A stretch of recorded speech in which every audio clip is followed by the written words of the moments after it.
welcome aboard.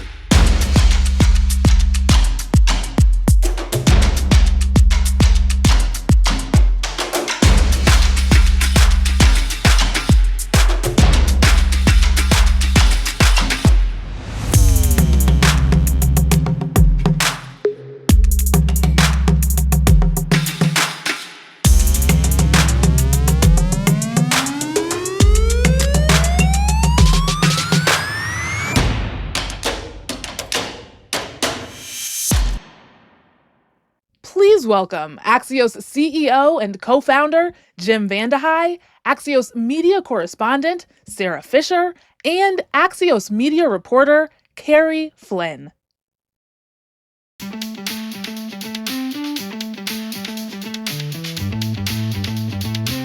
Greetings, everyone. Thank you for coming. This is our inaugural Media Trends event, also known as the Fisher and Flynn Fest. Media has always been one of the core beats for Axios. How people consume and deliver news is central to culture, to politics, and to the economy. Never has this topic been more important. I don't think the industry's ever been under more pressure culturally, economically, or politically, so getting it right matters. And the conversations today are very much across the spectrum of media and in terms of like who is getting it right and how do you get it correctly. And when you think about that ecosystem, the sun and the moon are Sarah Fisher. Thank you, Jim. We really appreciate that. Round of applause for Jim Vandehei. Jim was so generous in investing in media coverage from the start of Axios when we launched in 2017. I've been authoring Axios' Media Trends newsletter now for almost 9 years since we started the company, and I had the great pleasure of getting to expand that with Media Trends Executive, our new membership program, where I get to team with Carrie. And one thing I want to just flag before we start, we have food and beverages outside. We know this is a long, newsy program, so feel free to take a break anytime you need. And throughout the program, use the hashtag MediaTrendsLive and follow us on all your social media platforms to engage. As Sarah noted, we created this membership program called Media Trends Executive, where we provide analysis year-round to our members. If you're not a member yet, we have a QR code up there, so please scan that. And now we're bringing it all to life with a blockbuster lineup of newsmakers at this sold-out event that wouldn't be possible without our members and our partners. So thank you so much for being here. Thank you. I'm going to echo Carrie and say thank you so much to Pushly and to People Inc. for having us. And thank you to Jim again for making this all happen. Have fun. Thank you. Thank you. And with that, I will let Carrie take on the show.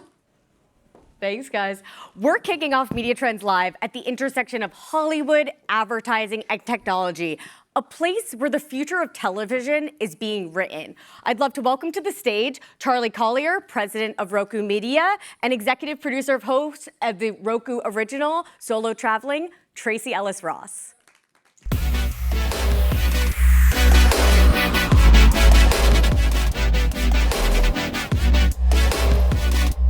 Hello. You're in the middle. You're in the middle. Thanks so much for joining us, Tracy. Okay, Hey, good Charlie. to see you. Good to see you. Hello. Hi, everybody. Is it morning? It's afternoon? What is it? Great question. I have no idea. What coast am I on? Whoa. Right. Tracy, thank you. Clearly, your show is about traveling, so you're used to it. So, what I'm curious though is what made you say yes about doing your show with Roku when there's so many streamers that are like craving for that type of content and working with talent like you? I'll be really honest. I said yes because they said yes clearly and quickly, which is not normal in the industry. There's a lot of hemming and hawing. There's a lot of we want this, and then a deal takes months and months and months. There was a we like it, we want it, here's the deal. Yeah. And that also has been my experience through production. There's a space and a clarity with Roku around allowing their talent and creatives to have the space to give you the resources to do what you want to do, and then give you the space to do that. And that was very important to me in terms of this show. Does everyone know what it is? Should I say that? Give the quick pitch. Okay, so it's the show is called Solo Traveling with Tracy Ellis Ross on Roku. I'm not actually Roku. I'm Charlie. and Really? I work for Roku. Oh my Yes, God, you exactly guys! I right. thought I was talking Right, to. exactly. Oh, anyway, and it is. Can you be yourself by yourself out in the world? So it is a travel series, but it's not prescriptive. It's not a traditional. I'm going to show you what to eat. I'm going to show you where to go. It's really, can you hold your space for your own company and do what is my version of solo travel? And there's a very intimate aspect to the show that I wanted to capture that has not been done before. And Roku really gave me the space to do that. And that is why I said yes. Amazing. Charlie, do you mind adding to what you see as the value of a Roku original? When you're pitching talent and trying to convince them to create such a show on their platform, what do you say what makes Roku unique? Well, and that's not exactly how it happens. We love to, actually, I got into this business because I can't do what people like Tracy do. And when you recognize that, you think, all right, if I'm going to be in this business, it's a really good thing to support artists. And so we didn't go out and pitch the show. It's so authentic. Actually, when you watch the show, and you should, it's called Solo Traveling. But the oddest thing is, because it's so you watch, but you feel like you're traveling with Tracy. It's completely the opposite of. It doesn't feel solo. No, it doesn't at all. And the feedback we've been getting, and it's exactly what we wanted, is, I've actually been to Mayakoba. In the second episode, you go to Rosewood Mayakoba. I've been there, and to see it with you and through you is different than what I experienced when I brought my 4 kids and my wife. And I mean, and so there's such a wish fulfillment part of this, because we all know how we travel, and then you go and someone else travels. And the choices you make, it really is, what I love is when you change your mind, because how many times when you travel do you have to do what you planned? And you say, you know what, I prefer French fries, thank Correct. you. I don't want to go to the bar. Yeah, and there's something really just calming and personal and wonderful about it. I love it. I love it. Charlie, you just hit on what was my favorite moment of the show, when you're eating French fries in bed. It was amazing. Can I ask you a question? Do you match up size of French fries? Yes. Okay, Yeah, I it's don't know really if anyone else Thank did you. it, but I got to say that in the Yes. show, and apparently other people do it too. That's fun. Happy we have that connection. Me too.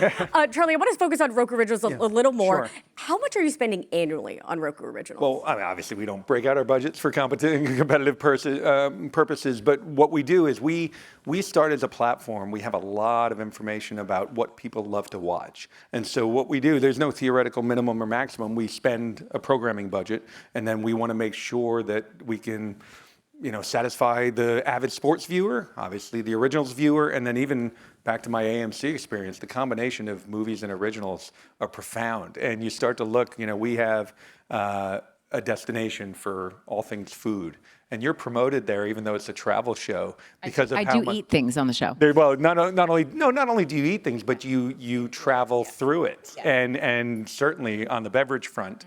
I had heard before we met, by the way, she doesn't drink much and she doesn't eat gluten, and you wouldn't eat know it if everything. you watched the show. She travels. I travel well. Travels very well, but so there's no theoretical minimum or maximum. What we're trying to do is actually super serve these passionate viewers. I also think there's a real interesting benefit and space that Roku has created that allows for a different kind of creative circular experience between network, studio, platform, whatever however you look at it, and the content that's being created. So there's space for them. As he said, it's not like a template that exists and it's just like, this is what we do.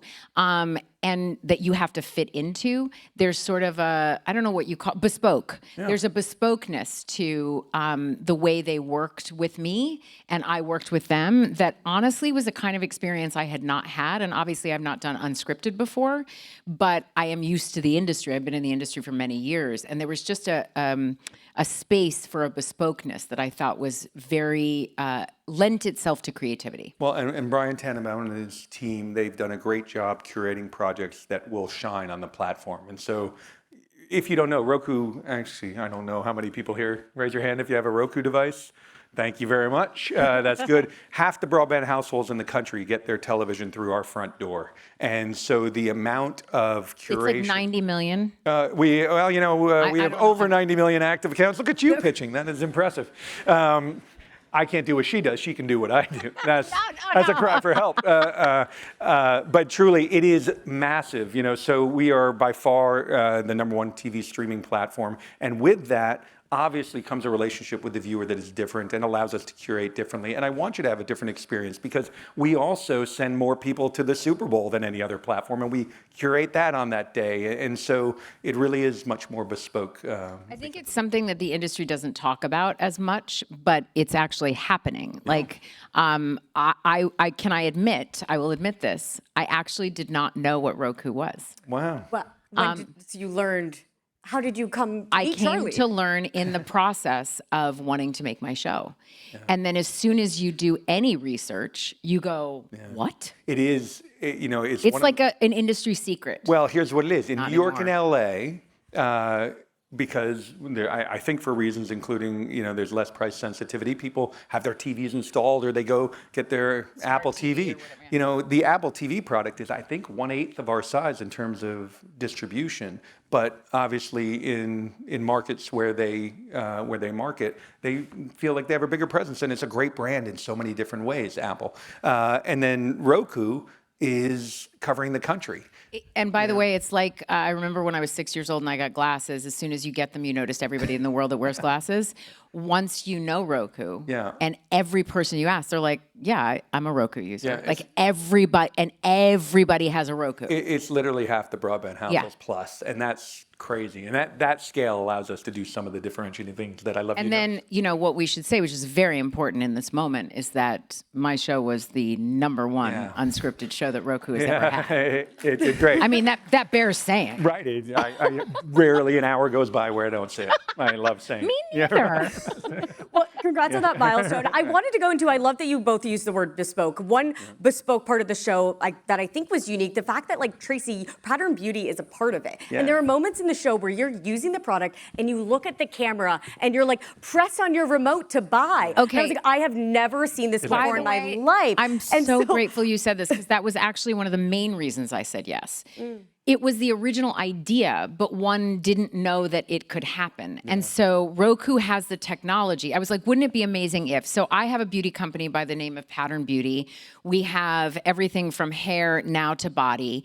And my thought was, is there a way to combine these two things? And Roku has the technology that no one else has that allows you to actually purchase from your remote. So there's, it's not just like the whole QR code that does exist in the Roku world, but you could actually press OK on the remote.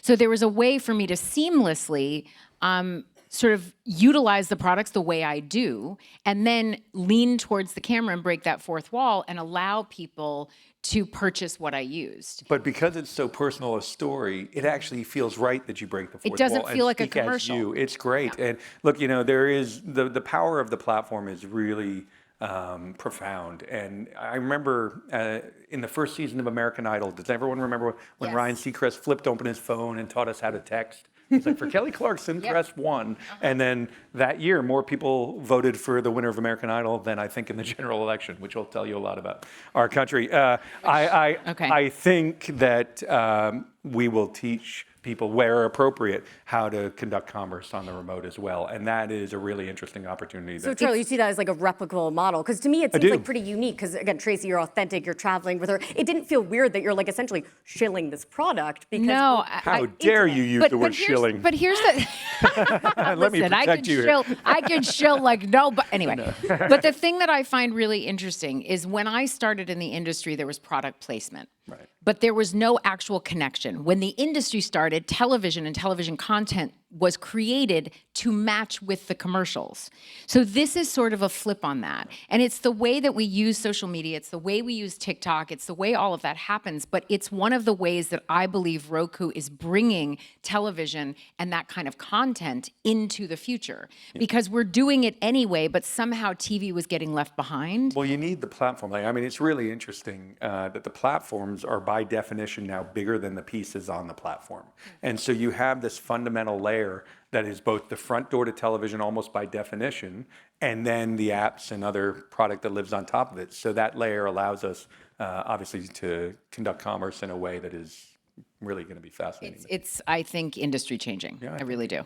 I'm excited to see what other shows like start to use that again. And one other thing I want to quickly touch on, you just recently launched Howdy, which is a subscription product. I'm curious about, is that like a test, or do you see a further growth into subscriptions? Because we just talked about the power of like brand integrations, and obviously Roku's powered by advertising. So why the subscription? Well, so we drive more people to almost any app than if you're half the broadband, again, think of it as a base layer. If you're half the broadband households in the country and they're coming through your front door, you can imagine that we send a lot of people to all the major apps, no matter what, every one of them.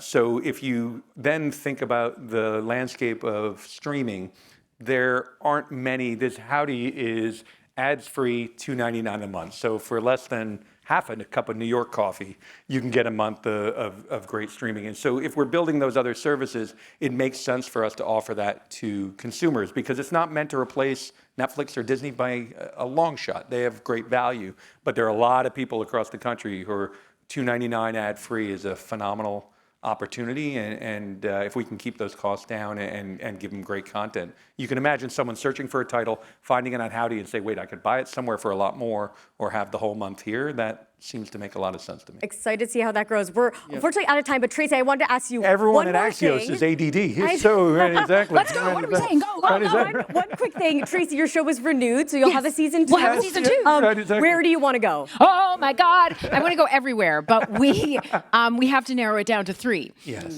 So I don't know. These are some of the things that are coming up, like Japan, Switzerland, south of France, Belize. What was the other one? There was another one.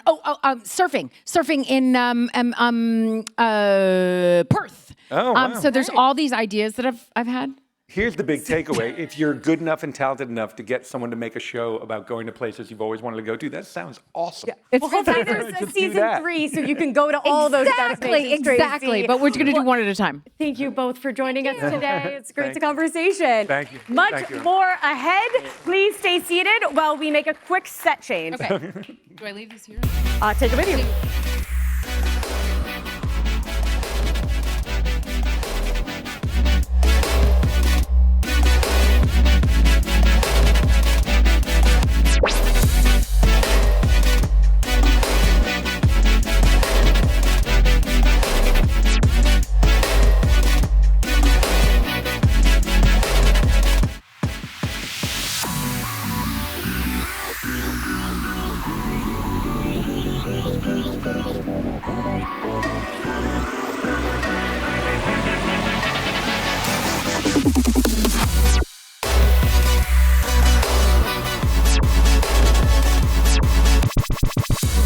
Welcoming back, Sarah Fisher.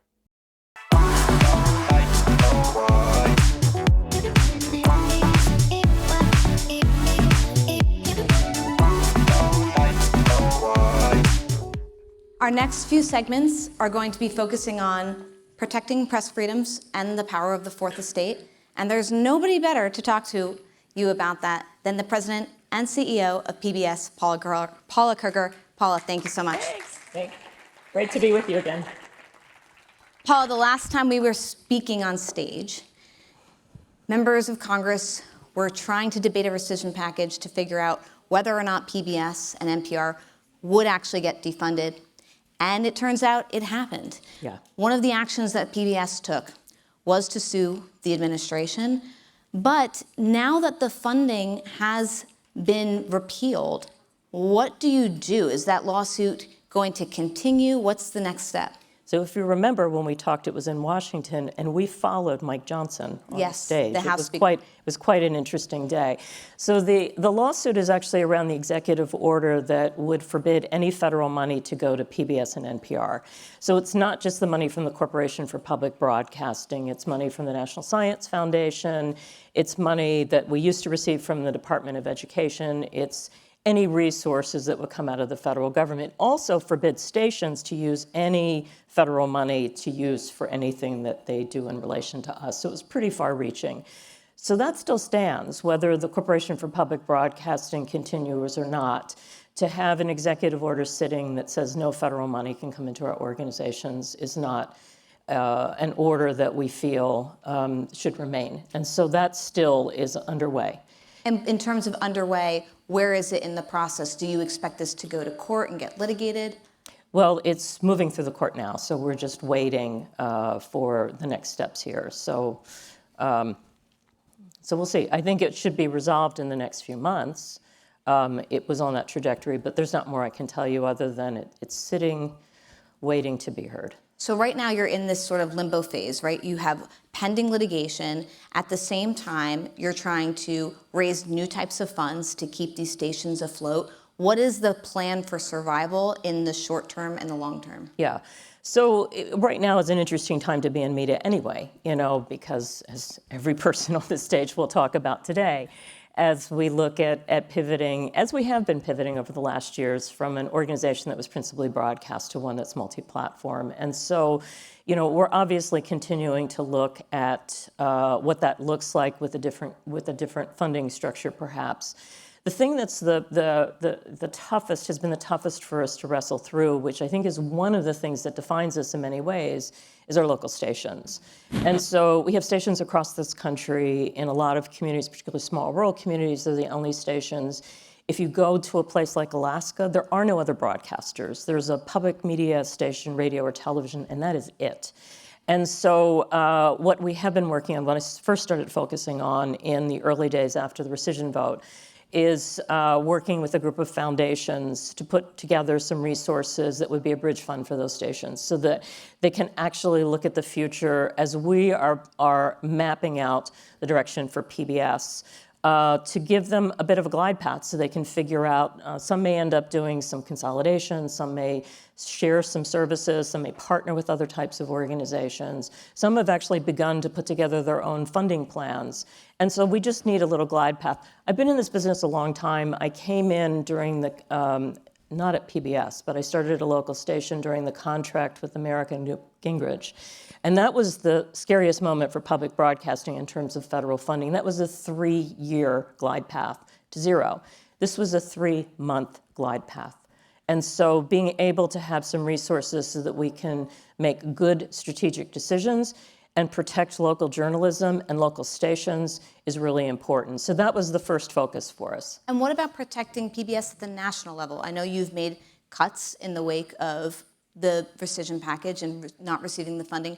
Do you think that you're going to have to make further cuts? Are you going to have to cut programming? Or do you think the worst is over from that perspective? Well, right now, in addition to trying to raise money for stations, I'm also working closely with our producing partners to make sure that we have the resources available for the work that we do. Obviously, the most pressing is our news service, because that is live, that happens every day, and we're burning through money to keep it going. So that has been a first priority. We've had some good success with raising some of the money to close the gap there.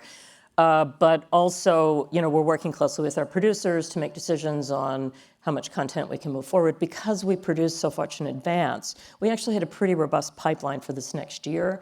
So really thinking about how we might spread a little bit of that out, but also at the same time looking at ways that we can bring in additional resources. And the public, it's really amazing.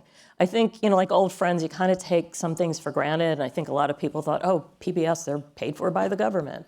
And now, because this has been so visible, a lot of our stations and PBS, we have our own foundation, we've heard from a lot of people in the public. I'm also not giving up on the federal appropriation either. So, okay, 2 thoughts on that. One, on the public side, is there a dollar figure? Like, how much money are we talking you think is going to come in to PBS from philanthropists and things like that? It's a good question. We're getting lots of smaller contributions and we're getting some big contributions. People always say to me, isn't there some billionaire that could solve your problem for you? And actually, that's not who we are. What has always made public broadcasting strong are literally millions of people with tote bags and mugs. It's what makes us very American, and it's also what keeps us anchored to communities, and I think really keeps us focused on a mission, because a lot of people make small contributions. And so the combination of big and small, we lost $500 million in radio and television. We lost about $350 million in public television out of this appropriation. And so, will we be able to close the gap fully? It's a big number, but it's not an impossible number, and we're trying to break it up into smaller pieces to see what's achievable. You say you're bullish on possibly getting federal funding back. Democrats have recently proposed putting some funding for PBS into this new rescission package to keep the government afloat. Yesterday, we were slipped in, last night we were slipped into the CR. And are you optimistic, though, that that's going to actually manifest? We're back in the conversation again. So the night, I haven't seen you since the rescission votes. There was the House vote and the Senate vote, and both happened late in the night. And on both cases, we felt almost to the end that we were actually going to succeed. There was a compromise package that was put on in front of the Senate, and it never actually made it to the floor. It's a version of that has now been put into the CR. So I think up until now, no one has actually talked about us at all. And the fact that we're now back in the consideration set, I think is important.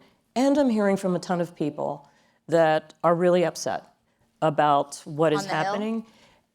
Some on the Hill, but a lot of people around the country who are very upset.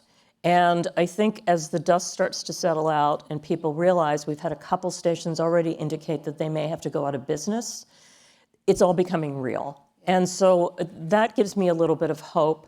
I don't think we'll go back to where we were, but I think if we can pull some more money, and particularly money for our stations, I would put our money aside for now. If we can get money into stations across the country, that would be a huge victory. On some of those local stations that you said have, warned they might have to go out of business, some of them are part of the federal alert system. Yes. Some of them are critical communications platforms.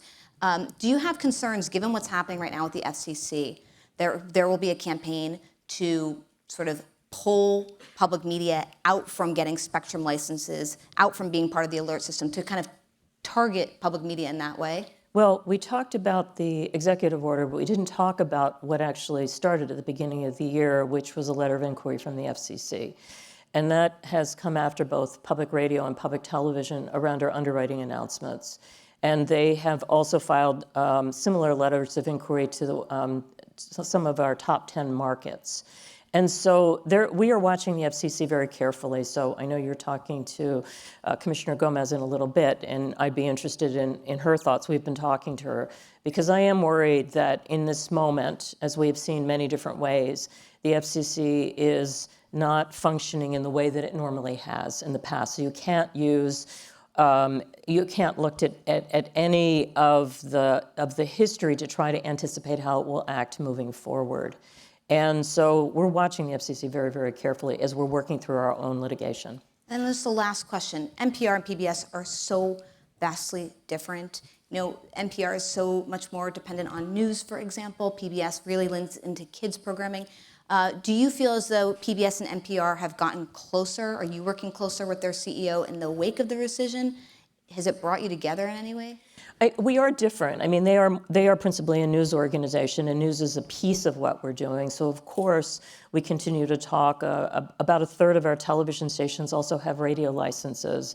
And so we're always looking for ways that, we can create efficiencies and share some resources and so forth. Our issues are slightly different as we look at, what does media look like moving forward.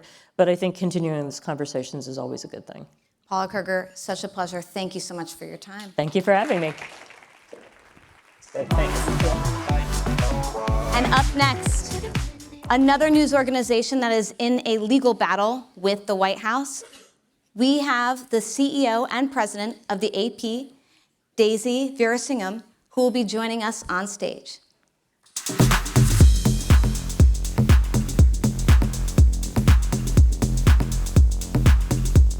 Hi, Daisy. Hi, how are you? Good to see you again. Nice to see you again. The last time Daisy and I saw each other, we were talking about AI. And it was fun to be able to have a conversation about innovation and not be bogged down in some of the crazy legal things happening. But I do want to start there because obviously there's been a lot of news stories in the past week about what's been happening with Donald Trump and lawsuits. And your situation is different. Donald Trump has waged 5 lawsuits against media companies in the past 2 years. What happened with the AP was the White House barred AP reporters from events. The AP sued the White House, which is different. And now you're in an appeal. My question for you, where does that case stand? And what do you expect to happen? Do you think this goes ultimately all the way to the Supreme Court? When do you think we're going to hear this? Okay, so we actually stood on a principle which is a fundamental right protected under the American Constitution. You'll realize from my accent that I'm actually not American, I'm British, so it always seems a bit strange that I'm talking about this. And that is the right to report freely without retaliation. So yes, you're correct. It's currently being appealed. The decision is being currently appealed by the White House. That's still playing out and is in process. In terms of where does this go over the long term, I think it's really difficult to tell at this moment in time because it depends what happens with this appeal process at the moment. And we're very much focused on the outcome of that at the time, for the time being. Elon Musk, other Trump allies have gone after the AP for its style guide. And I think, that was what caused this rift in the first place. And I think one of the reasons that they target the AP is because the AP licenses so much content to newsrooms all around the world. It's one of the largest global news wires. Do you have concerns that even though this lawsuit was waged by you, that the Trump administration has you next on the block, that they're now going to go back and try to sue you for some sort of, whatever punitive measure it might be? Look, I think we're all navigating very uncertain times, probably uncharted territory for most media organizations. The Style Book, the Style Book is something we produce. It's a way we're transparent. You're right, we serve thousands of customers around the world. We're a global organization. We operate in over 100 countries. That's the perspective we have to take. And the Style Book is about how we are transparent with our own customers. It's guidance for everybody else. They're free to follow it or not. And I think that's something that gets missed sometimes in the discussion. It's our guidance to our journalists, and you can follow it or you can choose not to. Yes, in talking about that very global reach, one of the things that makes the AP unique is that it actually has the resources to put journalists on the ground in places like Gaza, in places like Russia, places that are hard to reach. In terms of Gaza, recently the IDF bombed areas in Gaza in which freelance media workers that worked for the AP were killed. The AP and Reuters sent a very strongly worded letter to Benjamin Netanyahu and other Israeli officials condemning it and asking for information about an investigation into what happened. Have you heard from them?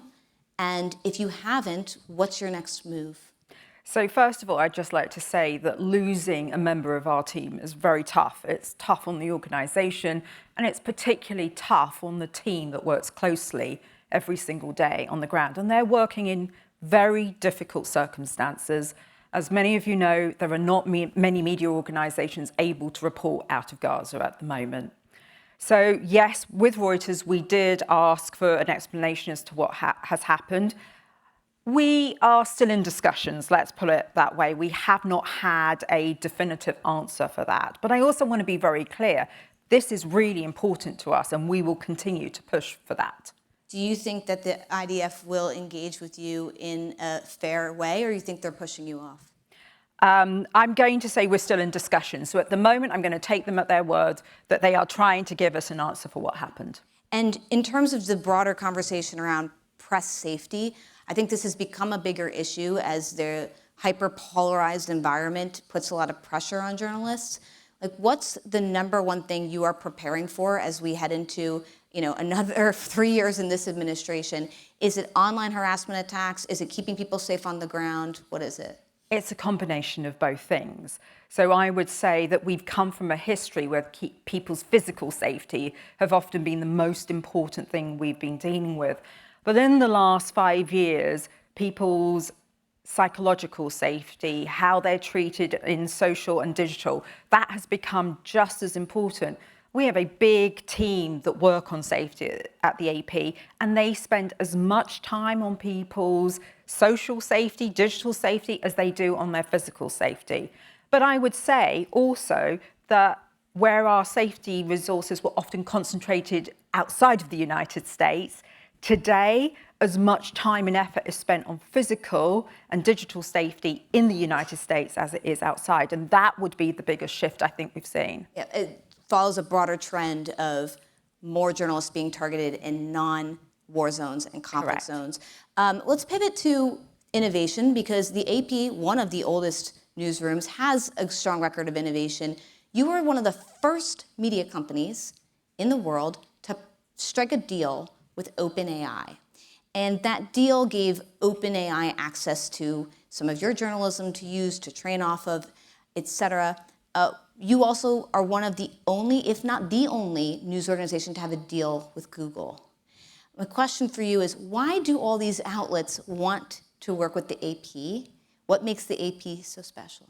Okay, so we established two principles right at the beginning of this, and the two principles are what's helped guide our decision making even to this day. And those two principles were, our intellectual property has to be protected. Why is that important? Because we put journalists on the front lines every single day. We've just talked about the huge number of risks that come with that, and that's why we have to protect our intellectual property, and we have to achieve a fair value for that. We're a licensing business, right? So we had a good framework for that. I think it is really important, where those two principles can be respected, that you get independent, fact-based and non-partisan journalism, information or content into the training of these algorithms. That is an absolute fundamental. We are talking about huge amounts of misinformation already, and that's only going to get exacerbated. And I do think that's one of the reasons they do want to work with us, because they understand the value. Okay, the question, are you happy with these deals? Because you were one of the first to strike them, which means that now you've seen dozens of other news organizations come out with these crazy lucrative deals. Do you ever think, I wish I had waited and struck something better? Sarah, we always look at every deal that becomes public and we back into it to make sure that we have established the same value. And if we haven't, we go back to them, believe me. So it's something we constantly monitor. And at this moment in time, I would say we're comfortable with that early mover position that we took. And let's talk about local. So we've talked a lot about AP's international reach. On the local level, the AP, which by the way is a not-for-profit, It is. different than a nonprofit. You have established a separate nonprofit to raise $100 million at the local level for initiatives.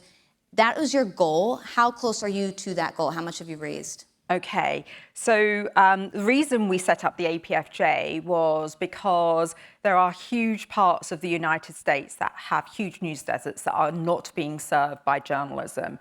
And we felt that there was a moment here where we, given the role that we play, needed to lean into it. But it wasn't something we could do without philanthropic support. Okay, so like all people who run organizations, we set a goal. I set a goal. I was unspecific about the timeline, I will have to say that.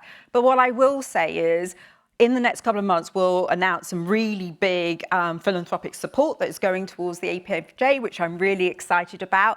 And therefore, we're well on track to reaching that 100 million goal. In fact, we're probably slightly further along than we thought we would be. And that's really good news, because that's a real lean in to helping a lot of non-profit newsrooms that are emerging, who are actually taking up the deserts that have been created and providing local news. And so now we're going to be able to help them, not just with journalism, but also with services. Daisy, thank you so much for your time. We appreciate it. Thank you. We have one last conversation in this broader topic around the Fourth Estate. If you aren't familiar with how the FCC works, currently it is chaired by a Republican, Brendan Carr. There is a Republican who also sits as a commissioner, Lydia Trustee, and there is just one Democrat. We invited both Chairman Carr and the Democrat, Ana Gomez, to speak. Chairman Carr was unavailable, but Ana Gomez will be speaking with us. So please give a warm welcome to Commissioner Gomez.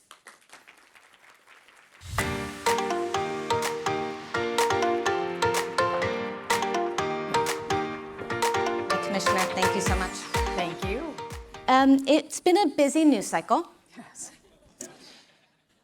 I would like to get your reaction to what happened yesterday. Chairman Carr went on a news program and he said, we can do this the easy way or the hard way in trying to pressure ABC to address Jimmy Kimmel's comments on the assassination of Charlie Kirk. Shortly thereafter, we all know what happened there. Pressure from local broadcasters, ABC suspended Kimmel indefinitely. What is your reaction to the role that the commissioner played in that and how that portrays the commission? I see this as a part of this administration's campaign of censorship and control.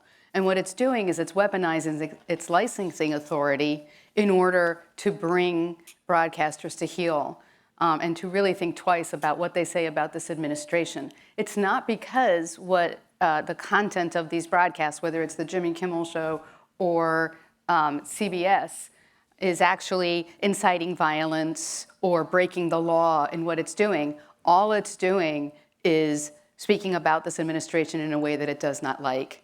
That is contrary to the First Amendment. It's contrary to the Communications Act. The Communications Act prohibits the FCC from censoring broadcasters. So any pressure on these broadcasters to alter their broadcasts because of their content is in fact inappropriate. And I think it's important to keep in mind, the FCC doesn't have the authority, the ability, or the constitutional right to revoke a license because of content like this. So then why does Chairman Carr go out and say these things? I think that the threat is the point. There is no way that the commission could revoke a license based on something like the Jimmy Kimmel Show. It is a very hard standard to meet to revoke a license, which is why it's so rarely done. But broadcast license to the broadcasters are extremely valuable. And so they don't want to be dragged before the FCC either in order to answer to an enforcement complaint of some kind or under the threat of possible revocation. I think it's also important to note that we don't license the networks. We license the local broadcasters. And so the pressure is on those local broadcasters. We issue licenses for 8-year terms. We are nowhere near the expiration of any licenses. So these threats are truly empty. We don't have the ability to actually take these actions, but it's the threat and the enforcement threat that is the point. It is to get capitulation as soon as possible. And when you see so much capitulation by the corporate parents, it's really disappointing because every time they capitulate rather than show courage, what they are doing is eroding our democracy and our First Amendment freedoms. This is such an awkward dynamic because you clearly have a very strong point of view on the role of the commission, and Chairman Carr clearly has a very different point of view. And he's out there publicly saying that they're going to be doing investigations, for example, investigating a bunch of media companies for their DEI policies.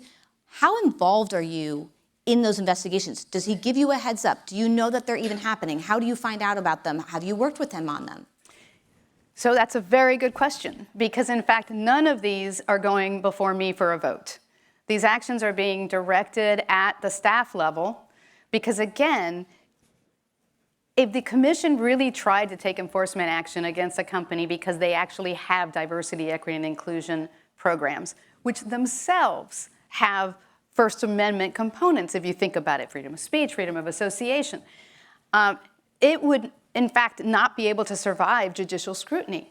But by initiating investigations at the staff level, there is no opportunity to appeal. The process has to go through a final commission action before it can reach any type of judicial scrutiny. So what that does is it encourages the companies to capitulate. Then what the FCC does is it says, oh, you have a transaction, for example, Paramount and Skydance, or Skydance and Paramount.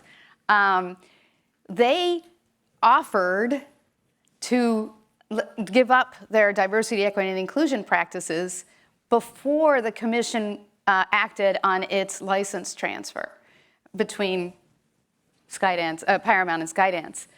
It also, of course, gave to me a very severe capitulation, which was we will appoint an ombudsman that I call the truth arbiter, which is going to field any complaints about the content at CBS, including any news editorial decisions. This is really dangerous.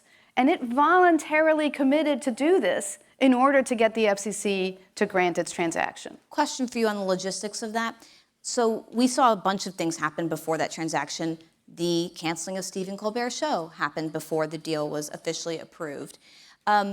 Once a deal is approved, do you think there is any logic or reason for these companies to hit the brakes and stop? Or do you think that they feel right now that if they don't continue to, in your words, sort of bend, that they're going to be penalized? So this administration doesn't let go at the first capitulation. We've seen that in a variety of ways. We've seen that with Colombia, for example. So no. And what I hear from this administration is we're going to trust but verify. And if we feel like they actually don't implement these measures that they committed to voluntarily, they were not requirements for this transaction. They were simply noted as a public interest benefit of the transaction. Then we'll come after them for lack of candor, which is something that we can enforce against. So there is a clear threat and a clear, we're watching you, and you better stay the course, or we're going to come after you. I was just listening to Paul Kruger talk about the threat to public media licenses at the FCC. How real do you think that threat is? Does Chairman Carr and the agency have its eye on sort of going after public media next? So this administration has, as you know, been going after public media, the defunding of public media. This administration initiated an investigation against public media very publicly, saying, well, we think you're violating your sponsorship rules, and we're going to investigate you now. And then after saying that, after sending a letter to NPR and PBS, which we don't license, we license the individual stations, then they picked a few that they could go after, and they started an investigation. So again, this is harassment because they don't like the content of public media, which is really tragic. I mean, public media is a wonderful, wonderful part of our discourse. They're educational. They're very important for public safety. I don't know if a lot of people know they are a backbone for emergency alerts for the country. And so if we lose them, it's going to be a significant problem. We are seeing significant consolidation among broadcasters. And what you lose when you see this consolidation is diversity of viewpoints. So if we start trying to close down public media, I'm sorry. No, to that point on the consolidation, would you vote to approve a deal between Nexstar and Tegna, given the current national ownership cap has not been lifted? Well, I wouldn't want to talk about something that's not before me yet, but I will say, I don't think we have the authority to lift the cap, the national ownership cap. That cap was set by Congress. Congress did not say, and FCC, you can decide to lift it at your own whim. I think it's really important that the FCC maintain its focus on our pillars of broadcast policy: competition, localism, and diversity of viewpoints. And every time that we have one of these transactions, we are losing important viewpoints. And I don't think that's healthy, again, for our democracy. The counter-argument to that is, how do they stay in business and survive if they can't consolidate? Do you think that's valid? I think that we should look at this on a case-by-case basis. Obviously, there's a huge change in media and the economics of media. Advertising has been declining for media, and so I do think that there needs to be some type of relief. I don't think it needs to be an absolute deregulation at this point. In terms of all these investigations, and maybe this is me just being a layman and not understanding how the FCC works, it seems to me that there are so many investigations, I can't understand how the FCC actually has the capacity to conduct all of them. Do you have any insight into how that works? Are they actually going through with all these investigations?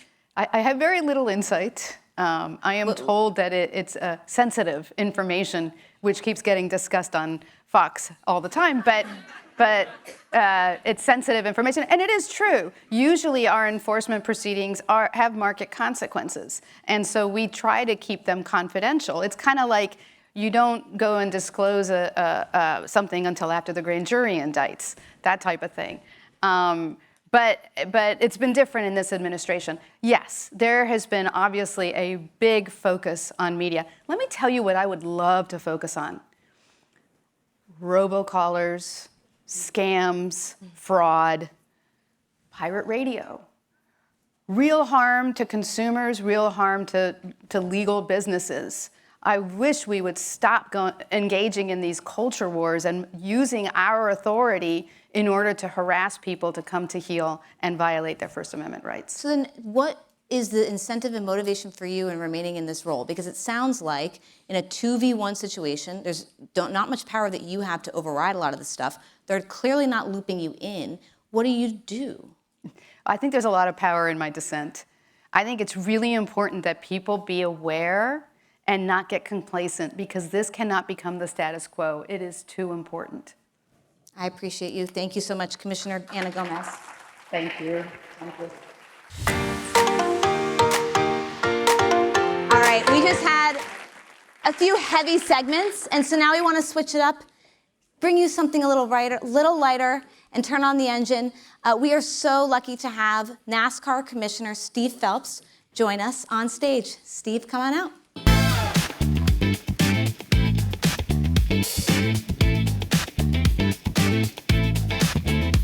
Hello. Thank you. Thanks for being here. My pleasure. I'm glad it's going to be lighter. It's got to be lighter than that, right? Commissioner, what an interesting time to lead NASCAR, because we've seen this incredible ride for F1, and NASCAR has ridden on the heels of that as well. But as NASCAR has evolved, exploring more digital partnerships, I think you all have found your footing more in your identity. You're Americana. Like, you know what your audience is.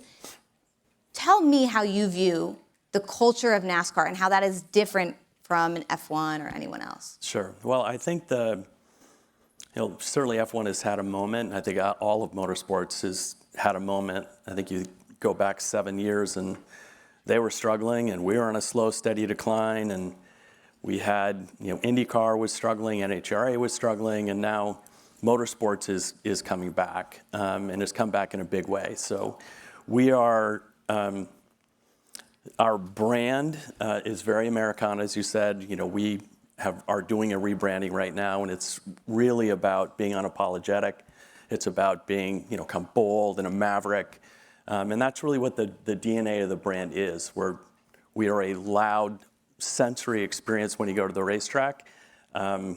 And we're thrilled with the position that we're in right now.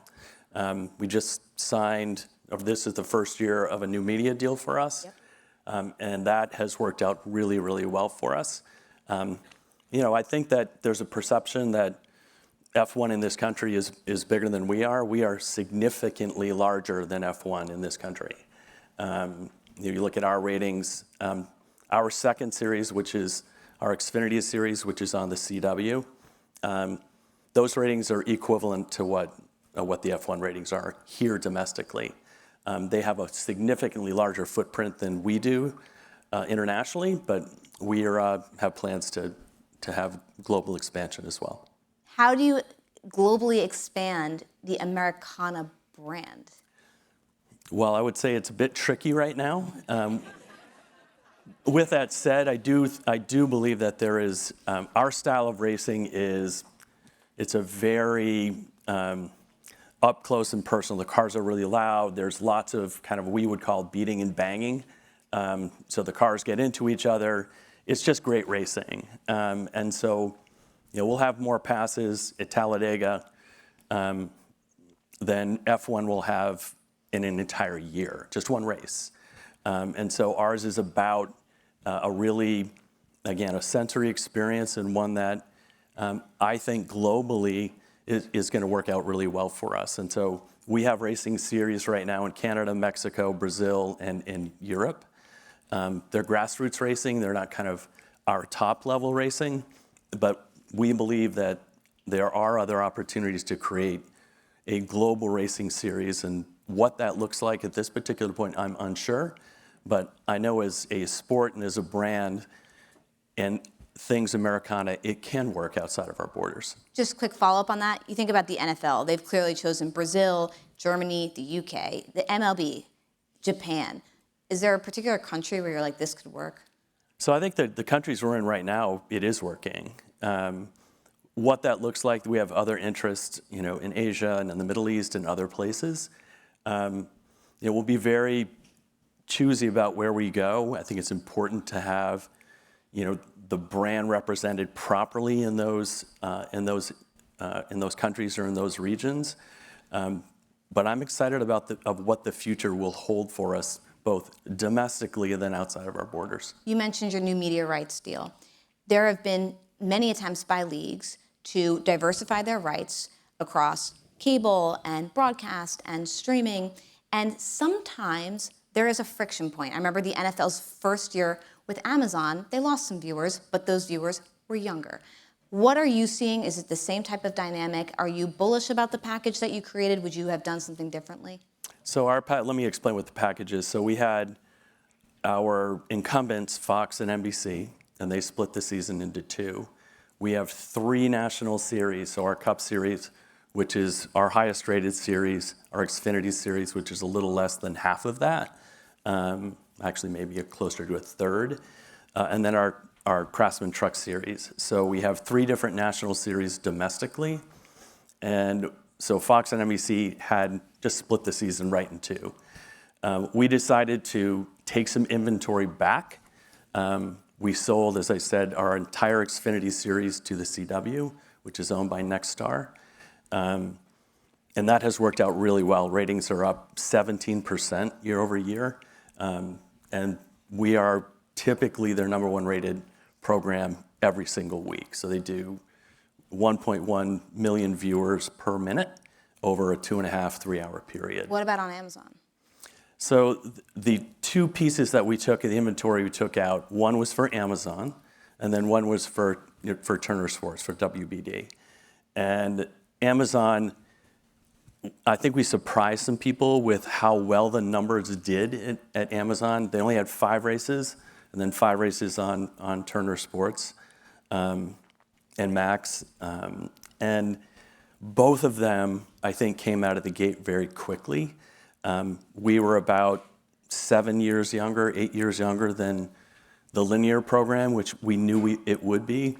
The Amazon numbers and the Turner numbers were about the same, 2.1 million viewers, per minute over, 3.5, 4 hours. So a significant block. But it's working, and they are all very excited. Fox and NBC both came back as well, so we've got 5 media partners now. And I think there was a little concern about, will people get there? Will they find it? Well, they're finding it. And I think there was some real concern whether our fans would go to a pure streamer. And that's exactly what they did. And so I'm very excited about our media partners. We think what is going to happen with Amazon in the second year and the third year is exactly what happened with the NFL. The audience grew, and they're thrilled with us. And I think we have something called our Fan Council, and we have discussions with them about a lot of different things that are happening within the sport, including what do you think about the production value of our existing partners. And Amazon had the highest single rating ever from a Fan Council of a media partner, 91% top 2 box, which is unheard of. Oh, how far Amazon has come. So then just shifting into the production side of things, because you mentioned it, you all have been investing a lot in production. You built a $53 million production studio in North Carolina. You're producing your own documentaries. I think about Earnhardt being, I think, one of the top performing streaming shows when it debuted. Why does NASCAR want to be a content producer? Like, what's the value that you get out of that? Yeah, I think for us, if you think about our schedule, so we race 38 weekends, but we race on the weekends, so it's kind of like the NFL.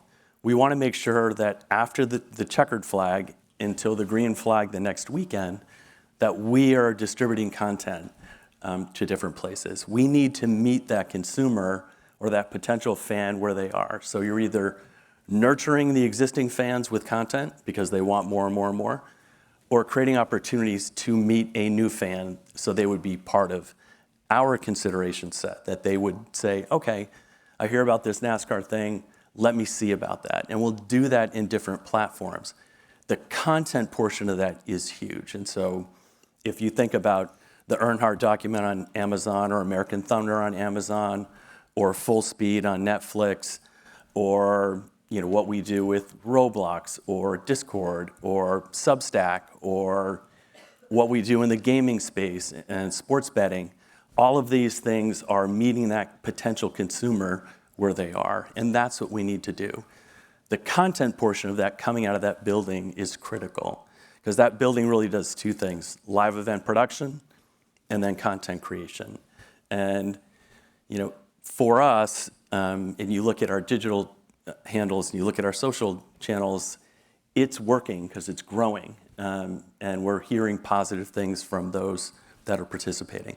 I think one thing that F1 has done very well is they've made their race talent just mega stars, huge social media followings, all of that. I think about what you're doing on Roblox and Discord and Substack, and it feels like it's more focused on storytelling than it is making your drivers stars. Is that a deliberate choice? So I think for us, we started this thing this year called the Driver Ambassador Program. Essentially, it pays drivers to build their own brands, which is kind of a neat idea. Not sure why we have to pay them, but I'm joking.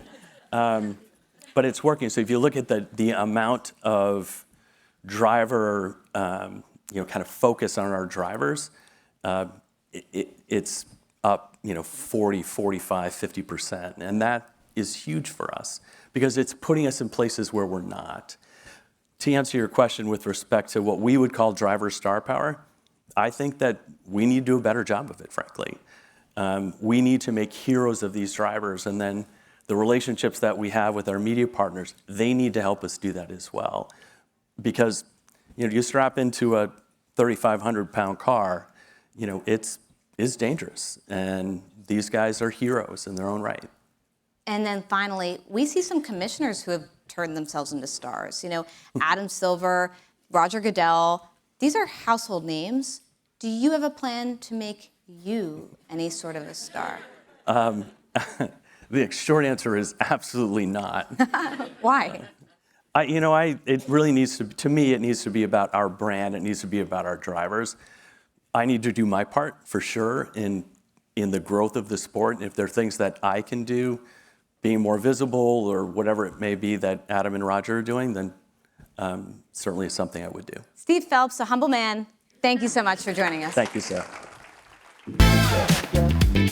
All right, everyone.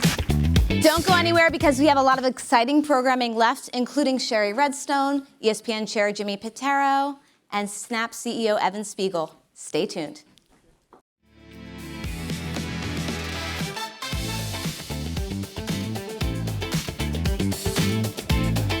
Welcome back to the stage, Carrie Flynn.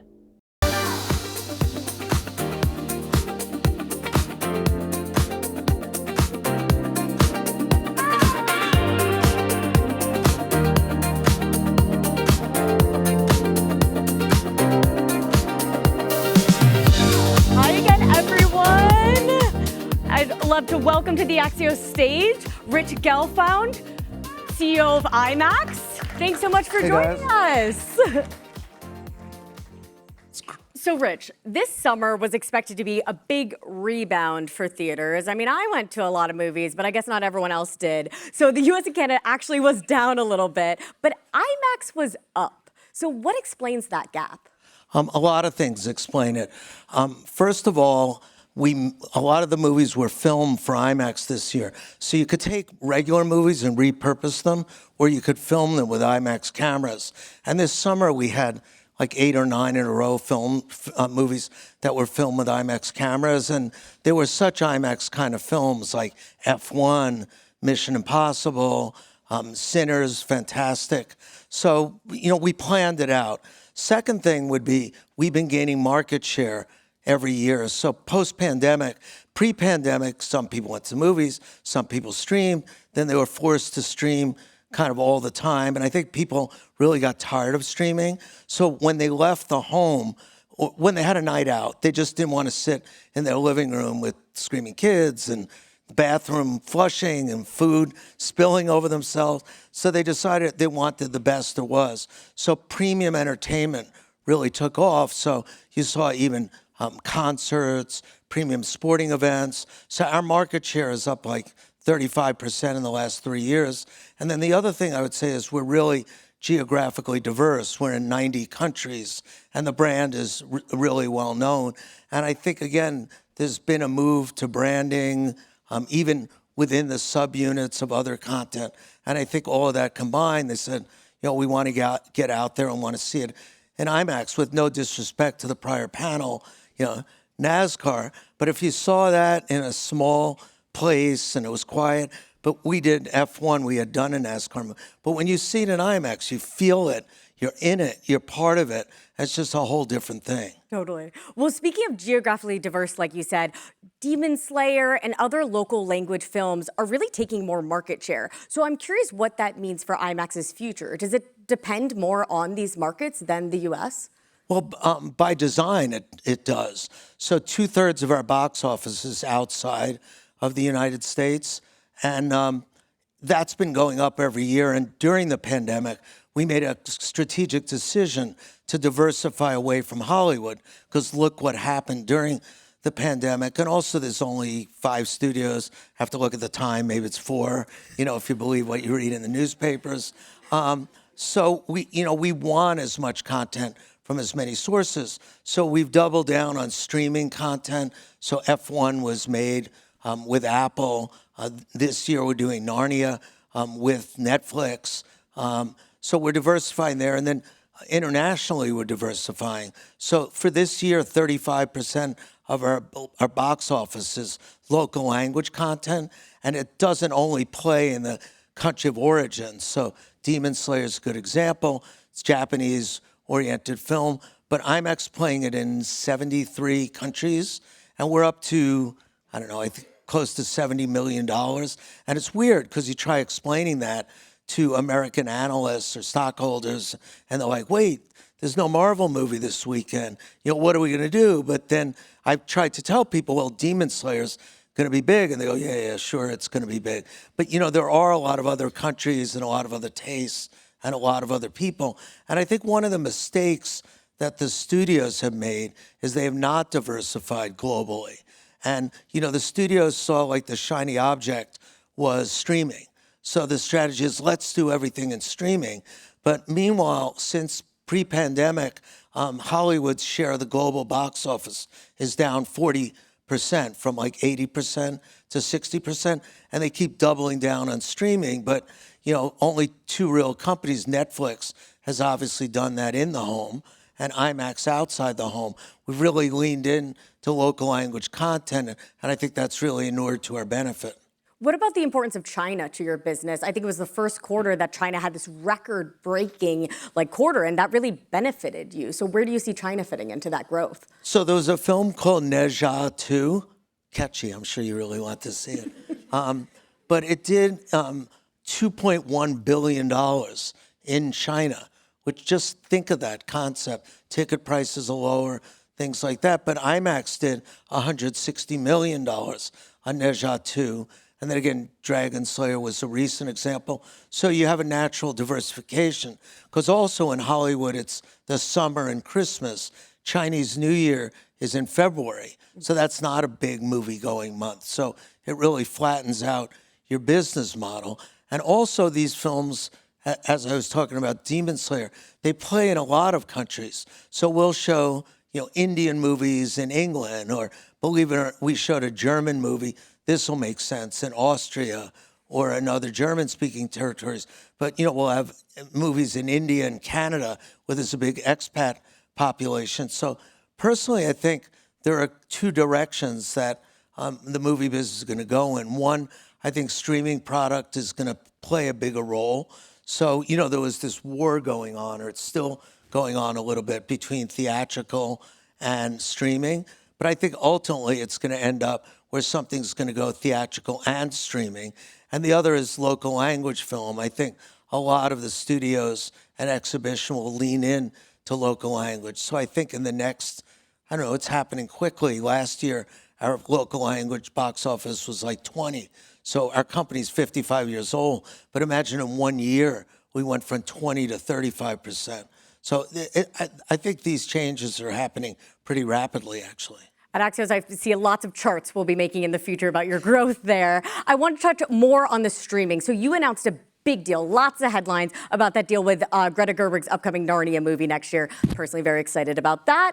But there was some pushback that you mentioned with some theater owners and other studios that's saying that that exclusive window just didn't make it worth it for them and didn't seem fair. I'm curious about why that deal is worth it for IMAX. We're exclusive.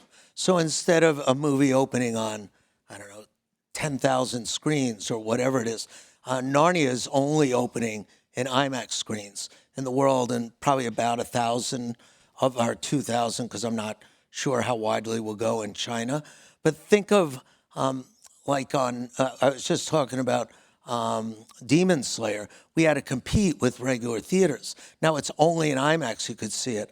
And Netflix has realized, along with other streamers, that if you lean into theatrical first, it creates a lot of runway for the streaming run. So the early numbers only are in, but I think F1, which did 620 million theatrically, I think that's going to do even better than it would have done because it has a brand now, F1. So I think the streamers are really learning that if you establish your marketing and you think of the theatrical run, actually, it's a terrible analogy, but almost as like the trailer for the streaming run.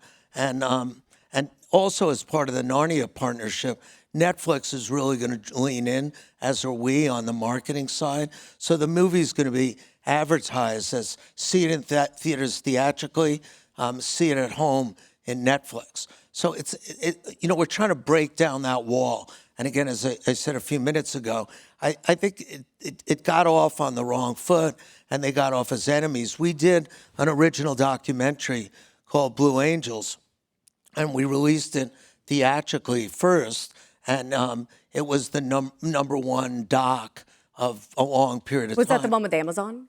Yes, okay. And then it went on streaming with Amazon, and it became the number one stream documentary through Amazon. So we think you could really create a win-win. And I think the public and I think business originally thought there were limited dollars, so the consumer was going to decide whether to spend them theatrically or spend them on streaming. But I think as after the pandemic, people learn that seeing them in a theater makes you want to see it more at home. And the reverse phenomenon is surprisingly true. So people who bought F1 on PVOD then wanted to see it theatrically because they were saying, wow, it was so cool in the home. If I see it in IMAX, imagine what it would look like. So I think you're going to see much more of a complementary ecosystem. So when you announced that deal with Netflix for Narnia, though, you said you weren't in a rush to do any more of them. Is that still true? I'd like this to be the first one because Greta has a certain vision, and she's filming it with IMAX cameras. As a matter of fact, if this was next week, a week from now, I'd know more because I'm going to London where she's filming next week to see it. But the way she describes it in scope and scale, and I think once she realized, she was making this for streaming, she called up and she sort of said, Rich, I think this is bigger than just streaming, and I think we could create a franchise. And one of the things IMAX is really good at is creating franchises. So we don't see ourselves really as a theater, we see ourselves as a platform. And our platform really helps build loyalty and build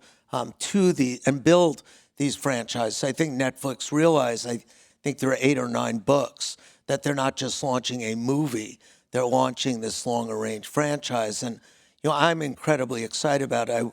I wish I could tell you more of what she's doing, but she would, probably have my head cut off if I did that. But Narnia people know as a kid's story, a Christmas story. She's going to do a much broader demographic in a much more modern way. That's going to be really, I think, the IMAX core audience is going to really like it a lot. So I'm really excited. I think the numbers could be things that people don't even realize how big it can be. Remember we did Oppenheimer, which was a biopic about a physicist, and did $160 million in IMAX, and there was competitors in other theaters. So I think if this is well executed, which it will be, and there'll be great music around it, I think it'll be really an amazing experience. So are you in talks with Netflix or another streamer to do more of these deals? We've had discussions about other things. So I know Netflix has some good movies coming out. yeah, so we're gonna do. Other than Narnia. No, but before you get too cynical, we're actually showing a limited run in a small number of theaters of Frankenstein, which is Guillermo del Toro. And people on my team who've seen it said, it really is a theatrical movie. And, Del Toro and Frankenstein, there's a great synergy. He's big, IMAX is big. They're both. They're both kind of loud. So Frankenstein, Netflix's new Frankenstein movie will be available to see in IMAX theaters? A limited number. A limited number. I didn't realize that's coming out in a couple weeks. I got to buy my ticket. So you heard it first at Axios. Well, thank you, Rich, for breaking news on our stage. But unfortunately, now we're out of time. We'll just talk more behind stage about that movie. So I can't release the other 20 movies we're releasing? No, you're just going to have to come back and join us next time. Bummer, thank you. Well, thank you again, Rich, for your time. Thanks Stick so much. around. We have more great conversations. Sherry Redstone, Charlemagne the God, Evan Spiegel. Action-packed day ahead. Rich, thank you again. Okay, thanks so much.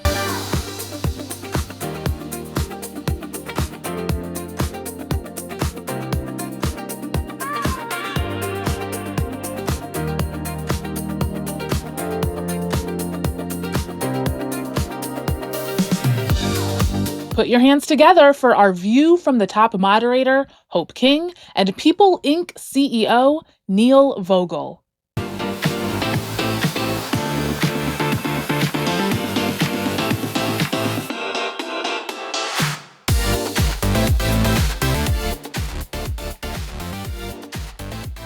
Neil, thanks for joining us. It's like an all hands. Yeah, well, thank you for letting us into your home. Sure. Your beautiful home, for hosting this amazing flagship event. Huge thank you, seriously, to People Inc. I mean, I wish it was my home. It's not. But for making Media Trends Live a reality. I wanted to start big picture because on the heels of the rebrand, I wanted to ask you a question about branding and what it means today to be a media brand, especially when technology has made it possible for each of us to become our own media brand. the only thing we have here, and this is actually this exact same thing I would say in all hands, is this chair is very weird. I wouldn't say that. The only thing we have here that matters is brands.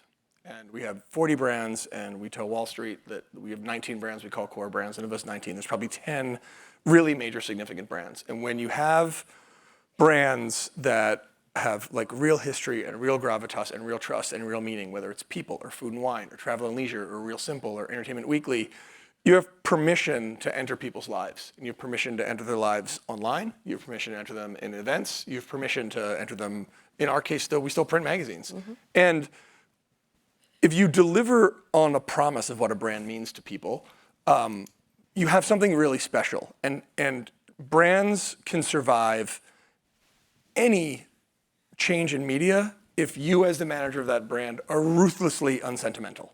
If you don't care about how you used to distribute that brand to people and you only look to where that brand can live today and tomorrow, you got a real chance. And that's basically what we do here. Oh, ruthlessly unsentimental. Ruthlessly. Okay, so on the heels of that question, I wonder how, though, you do differentiate when, again, there are podcasts that AI can create now, and lots of other brands also do events. How are you making People Inc. stand out? Well, if we can't differentiate, we have no place in the universe. Like, the promise of what we do is that we're differentiated. And like when we changed our name to People Inc. from Meredith, which was an all-time terrible name for a media business, but we like stuck these two things together. We didn't really have a choice. We didn't want to get anybody mad, so we at least put our own name first. But what People Inc. really, part of the reason we did it is because we're about people, and we're about experiences, and we're about feelings, and we're about like, I'm having a dinner party, I need to cook that. I just got diagnosed with this bad condition, I need to deal with that. I have to paint my newborn's bedroom, I want to do that. Like, I'm traveling to Istanbul, I want to learn much more about that. If you deliver on that promise and your brand has a real voice, differentiation's easy. Like there is 1,000 long tail voices, and there's so much crap, like artificial and actual, on all of these topics. If our brands can't occupy a space in media that is not that, we're doomed. And that's all that we focus on. There's a specialness that we have to have in everything that we do, and we do it. And there's this misconception about media that like, oh my God, AI is the cost in our business is not somebody writing or somebody creating. That is the value we provide, right? So we're not going to save money by using AI to create content. We never do. It actually destroys everything we've built. So we're at this place now where we feel really great about our brands and our voices and where we sit. And we're defying gravity for media businesses. We've been growing every quarter for the last 6 quarters. We're growing revenue, we're growing profitability, we're doing all of these things, and it's because of exactly that. It's nice as a journalist to hear that we're not a cost center. So. And no, I mean, listen, you're a cost center, but you're. I thought you just said we were the value. No, but to like all kidding aside, every business has costs. That's okay. Like that is not the cost center you look at for savings. Like there's so many other things you can do. The minute you go after the creativity, you are doomed. It's also because it's also like the easiest to see, but it's not what you cut. Not the cost center you go after. Got it. I got the distinction. I was in LA last week talking to some media executives, palpable hand-wringing over AI. You talked to the Journal in June about AI. You called it the last straw. What did you mean by that? So I want to start this by saying we are not a media business and we're not a publisher who complains. We're not complaining. But we are advocates for fairness. And let's just talk about like Google, for instance, which is what this all boils down to. For a really long time, Google was the front door of the internet. They're no longer that. I mean, there was a time when we put Dotdash and Meredith together when Google was more than 60% of our traffic. Now it's less than 30% of our traffic. That is a series of decisions Google made to change their search page and then put AI on their search page. Google works for the benefit of Google, which is fine. The problem is Google is using our content to compete with us. Now, as they've been a decreasing share of overall traffic from search, we've grown overall traffic because we're really good at this, and we knew that this was going to happen, and we've got traffic from like 1 million other sources. But the idea that they can take our content that people have been shown they're willing to pay for and everything from like events to 1,000 other things to compete with us is unfair. And then we do things to take leverage back, like we did a thing with Cloudflare where we now block AI crawlers. We don't let any non-permission AI crawlers look at our content. We have a deal with OpenAI. They can crawl our content. Google has one crawler. They use the exact same crawler for search that they use for AI. So we can't block them. So they are using all of the leverage of their market position to keep publishers in a position where we kind of can't defend ourselves. Because we can't block search. It's still a material part of our business. They're the dominant player in search. We don't really have a choice. So when I say it's the last straw, like it really needs content. It's not the last straw, but by blocking other crawlers, all of a sudden we're in like what I think is going to be some really interesting discussions with all of the LLM providers who realize that our content's really important. Now they don't have it. We can't do that with Google. Okay, so this is what you're advocating. Instead of, you're not complaining, you're advocating for some more of these. Oh, I am complaining, to be clear. About that, but what I'm complaining about is something that is patently unfair, a absolute not recognition that the raw materials that are powering this AI are not worth paying for when OpenAI we have a fantastic deal with them we're very happy about. And we are in the middle of some very good faith discussions with a lot of the other people that you know in this space. And Google having no recognition that they need to do something with us at this time for whatever reason, because they can still access our things because we can't block them. Let me know if you get an email after this interview. I will let you know. No, I've been like waving my hands at clouds for a while about this, so we'll see what happens. So beyond offsetting the decline and being defensive, where do you see yourself growing and innovating? So that's actually a really good question. And we spend our entire days here trying to figure out how we can connect directly with audiences and how we can connect directly with advertisers, because that's what we have to do. The thing that's gotten really complicated about our business is we're not in one business. We're in like a whole host of different businesses. The business of people is an old school media business, right? It's a humongous website that has tons of visitors, it sells tons of ads. It's still a print magazine, it's events, it's all this other stuff. It's a new app, it's very much on social. It looks like a very traditional media business you'd think of as media. Look at Better Homes and Gardens for us, which is another incredibly successful brand for us. One of the biggest things Better Homes and Gardens does is we license products, and we're one of the biggest, if not the biggest, licensors of products inside of Walmart. We sell all kinds of stuff under the Better Homes, and that's a huge part of this. So and if you look at Food and Wine, we have a humongous event business there. We run the Food and Wine Classic in Aspen and Charleston. That's a huge business. So we have a giant event business here. And each of our brands and each of our sort of like verticals has to find ways to innovate. So we're doing things like, if you believe ComScore, we are something between 40 and 50% of the traffic to recipes on the internet across all of our food sites and all of our home sites. So we started something called My Recipes, which is now one place, a locker, where you can save recipes from all of our sites, which is basically anything you could ever want. And it replaces that old recipe box on your counter. It's a very 1.0 idea, but it has a substantial, like a crazy number of people already using it, and it's only been launched for a few months. Like, there's a lot of product innovation, and there's a lot of like brand level innovation.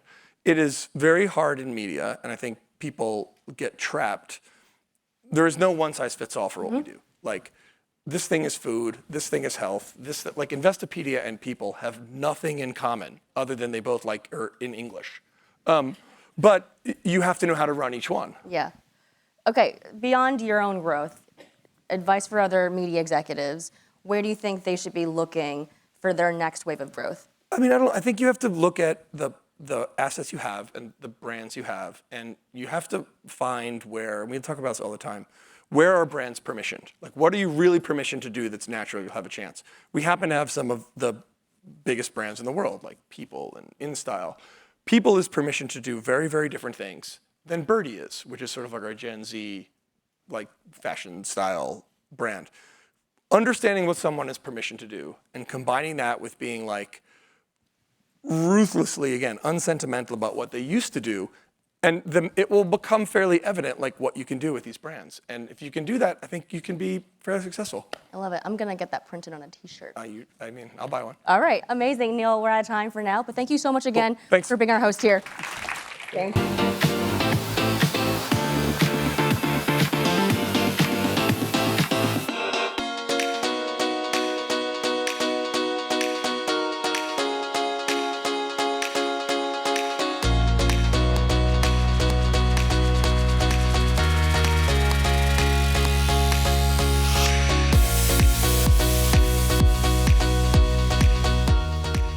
I'm here with Roger Lynch, the CEO of Condé Nast, another great publisher. Thanks so much for joining us today, Roger. Thank you. Pleasure to be here. So I want to start off with, you might expect, Anna Wintour has been the face of Condé Nast for decades. I haven't gotten this question before. My question is, if she were to step down tomorrow, is the company prepared? We work on, it's very interesting. When I joined Condé Nast, I started a succession planning process that most companies do, but it had never been done at Condé Nast. So people like Anna and many other long-term employees like, what is this? Why are we doing this? Why are we talking about this? Anyway, we've been working on plans for years, but she's not leaving anytime soon. Call me when she does. To the point of succession plan, Wintour recently has appointed new editors of Vogue US, Vanity Fair. I'm wondering your perspective, what does it take to run a Condé Nast title today? In the Empire of the Leap book, which I don't know if you read, Michael Grimbaum described them as walking billboards for the charmed life. Is that still how you see them? I don't read those books. I'm much more focused on the future than the past. I'm glad everybody had a good time at Condé Nast 20 years ago, but it's just not relevant to today. What it takes to be a successful editor at Condé Nast is, number one, you need intelligence, you need taste, but you need grit, and you need to be a risk taker.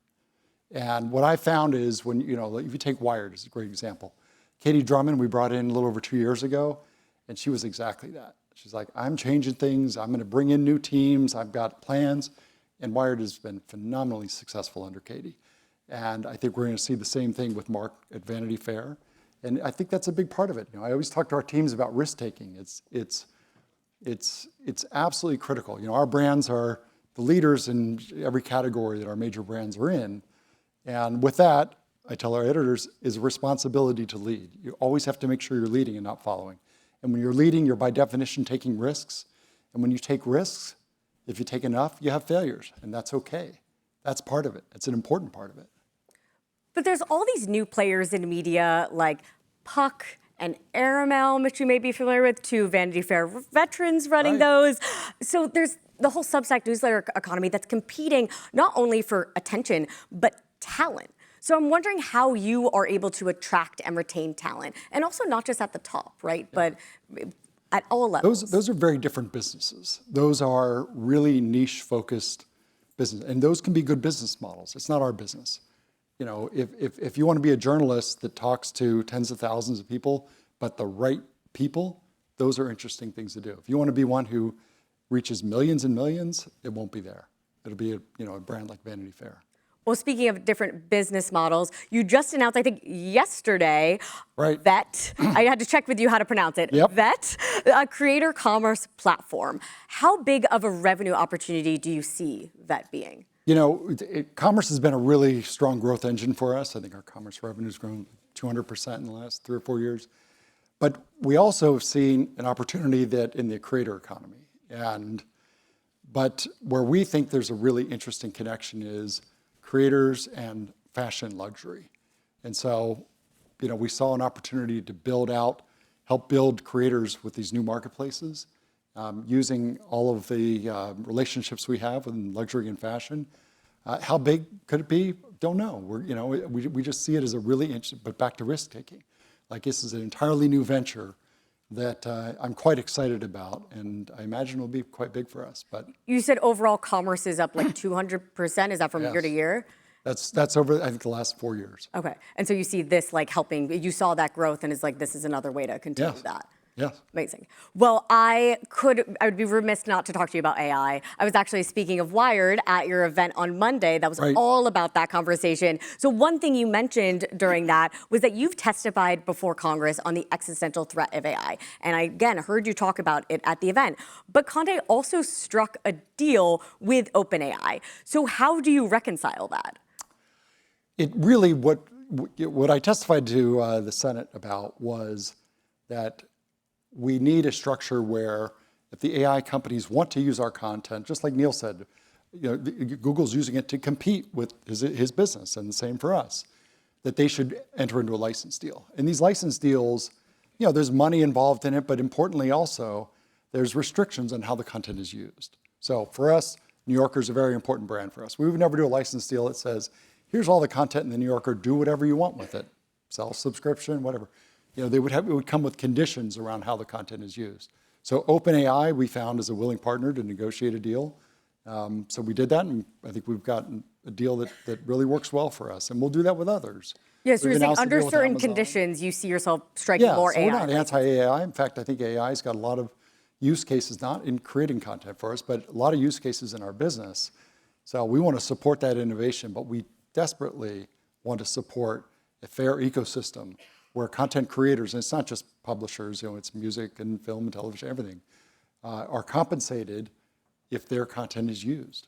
Well, again, you know who to call when you sign another AI licensing deal. I'd love to chat more about kind of your business in terms of the profitability of it. That was one thing when you joined, you worked towards that and you made it. Congrats. But I'm curious, you haven't announced numbers recently. I think I have down here in 2021. We've actually never announced numbers. We're a private company. We don't have to. There was that New York Times story that had some numbers. Not an announcement from us. All right. Well, it was $2 billion in 2021 I have down. The business was profitable but missed your target in 2022. Where are you at right now? Still profitable, making your targets? We've grown profitability each year in the last 4 years. So we continue to grow profitability.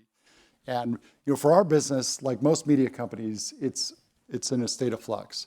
We have traditional business lines, print subscription, print advertising revenue.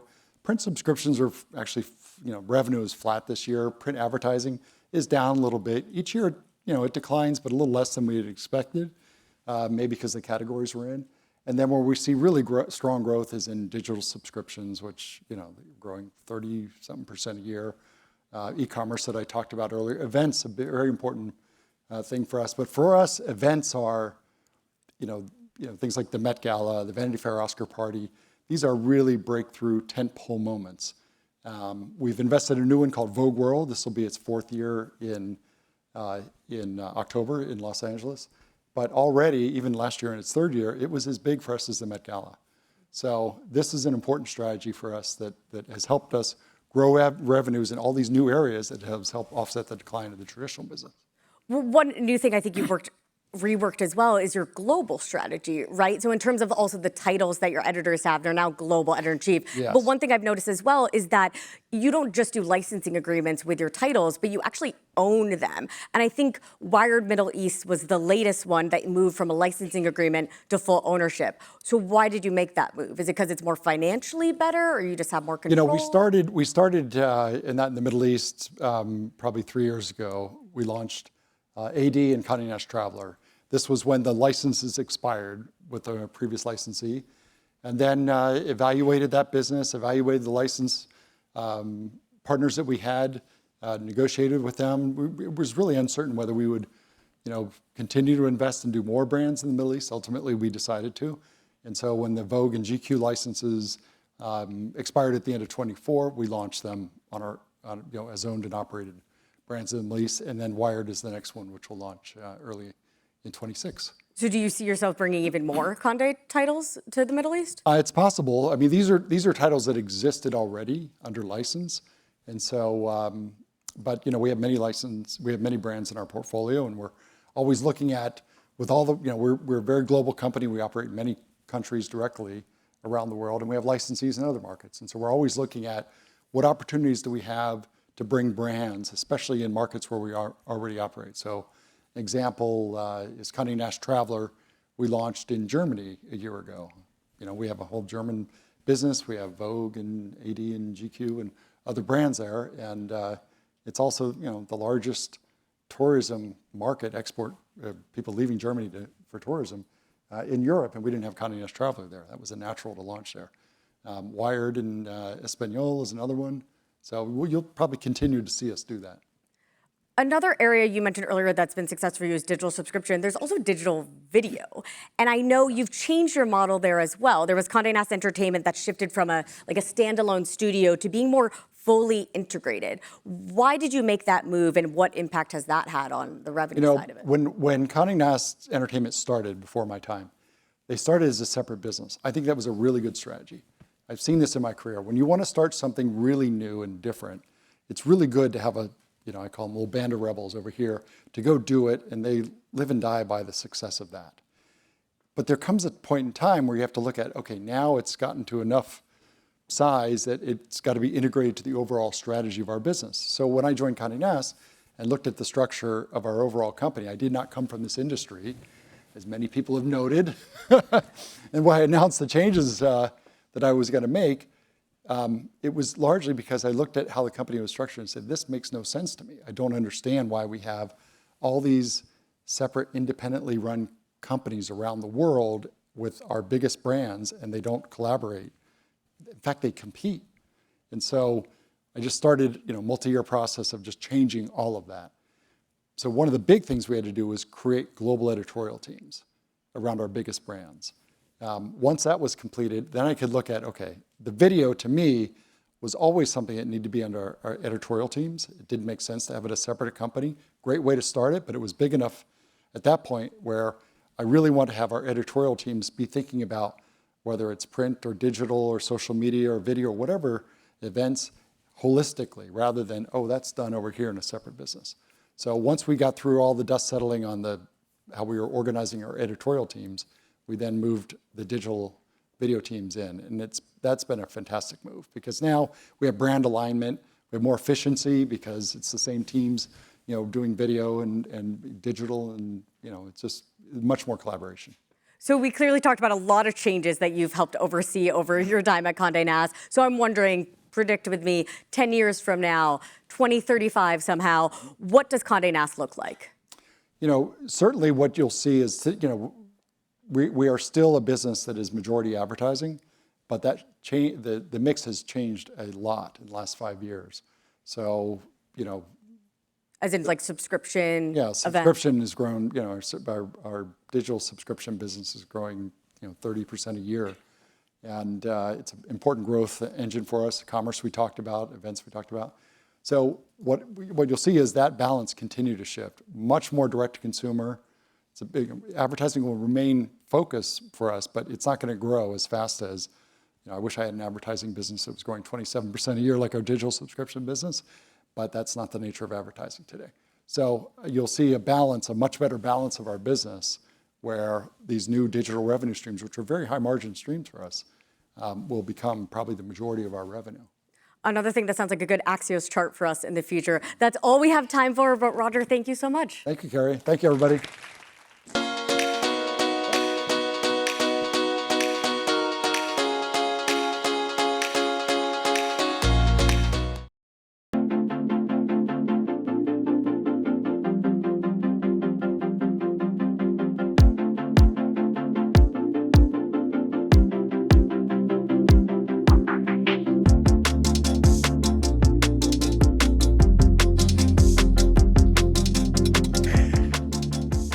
Hi, everyone. I'm so pleased to welcome Joseph Kahn, the executive editor of the New York Times, to our stage.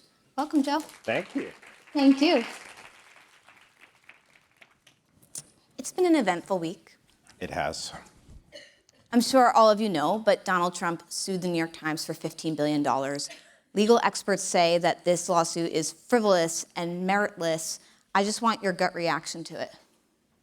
Well, he's wrong on the facts. He's wrong on the law. And we'll fight it, and we'll win. So that's a great answer. In terms of we'll fight it and we'll win, do you feel confident that the Times is all aligned around that strategy of we're going to fight it and win? Could you see the Times ever being in a position where it would settle? No. And what do you think that's going to look like? And I ask because, we had Daisy, the CEO of the AP, here before, and they're in this very lengthy legal battle. They don't, probably won't go to court if it does till maybe January or next year. Yeah. Are you prepared to be in this for how long? It's a different kind of legal battle that AP is going through. That's a battle about whether or not they have the right, to access within the White House, which we've supported AP in that fight. I think that's very different from being sued for libel by the President of the United States, for which I think there is no settlement. I don't think the President of the United States should be suing media organizations for libel, full stop. I think that's wrong. But I especially think it's wrong when he's wrong on the facts, when he's wrong about the story, when he misunderstands the protections that the law offers to media organizations under the Supreme Court's interpretation of libel law. And I think it's incumbent on us to fight that to the end. The New York Times is so well positioned to fight that. Such, success commercially allows you to have the legal resources. When you think about what precedent it sets if you fight and you win, do you think that helps, maybe smaller outlets possibly dodge these types of efforts by the president? I hope so. And I think also that it is true that smaller outlets, at a minimum, have to have the resources to be able to defend themselves over a lengthy court process, and some of them don't, and that's a real challenge. We do, and we're lucky in that sense, so I hope that further establishing this legal precedent will be of some help. I think about when you first took over for this role, and one of the things I didn't expect was that underneath you, the Times is going to be shifting to be so multimedia. When I think about Joe Kahn, I think about the international China expert editor. I didn't recognize that you had that focus. Is that an accurate portrayal of what your priorities are? Like, what is the news report supposed to look like under you? We have I'm very lucky to have, a much larger and much more capable newsroom in terms of skill sets than really any of my predecessors had.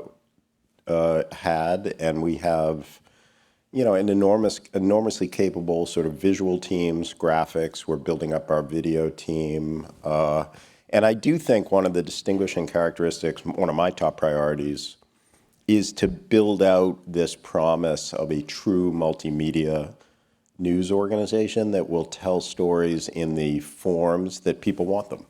You know, if you like to listen, if you like to watch, we will give you a full journalistic experience in those forms. Sometimes we'll mix those forms. If you look, actually, we've had an app for decades, I guess, a couple of decades anyway. If you look at the New York Times app today, it looks nothing like it did even a couple of years ago. It is a showcase for digital media in its best form. We're rolling out now a watch experience where if you prefer to watch TikTok style, but with really good journalism to watch, you can do that inside the New York Times app.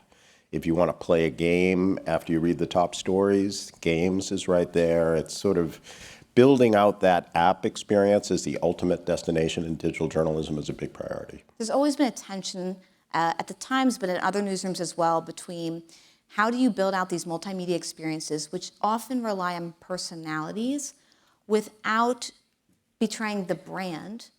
How do you think about the balance between talent and brand? It's something we think about a lot.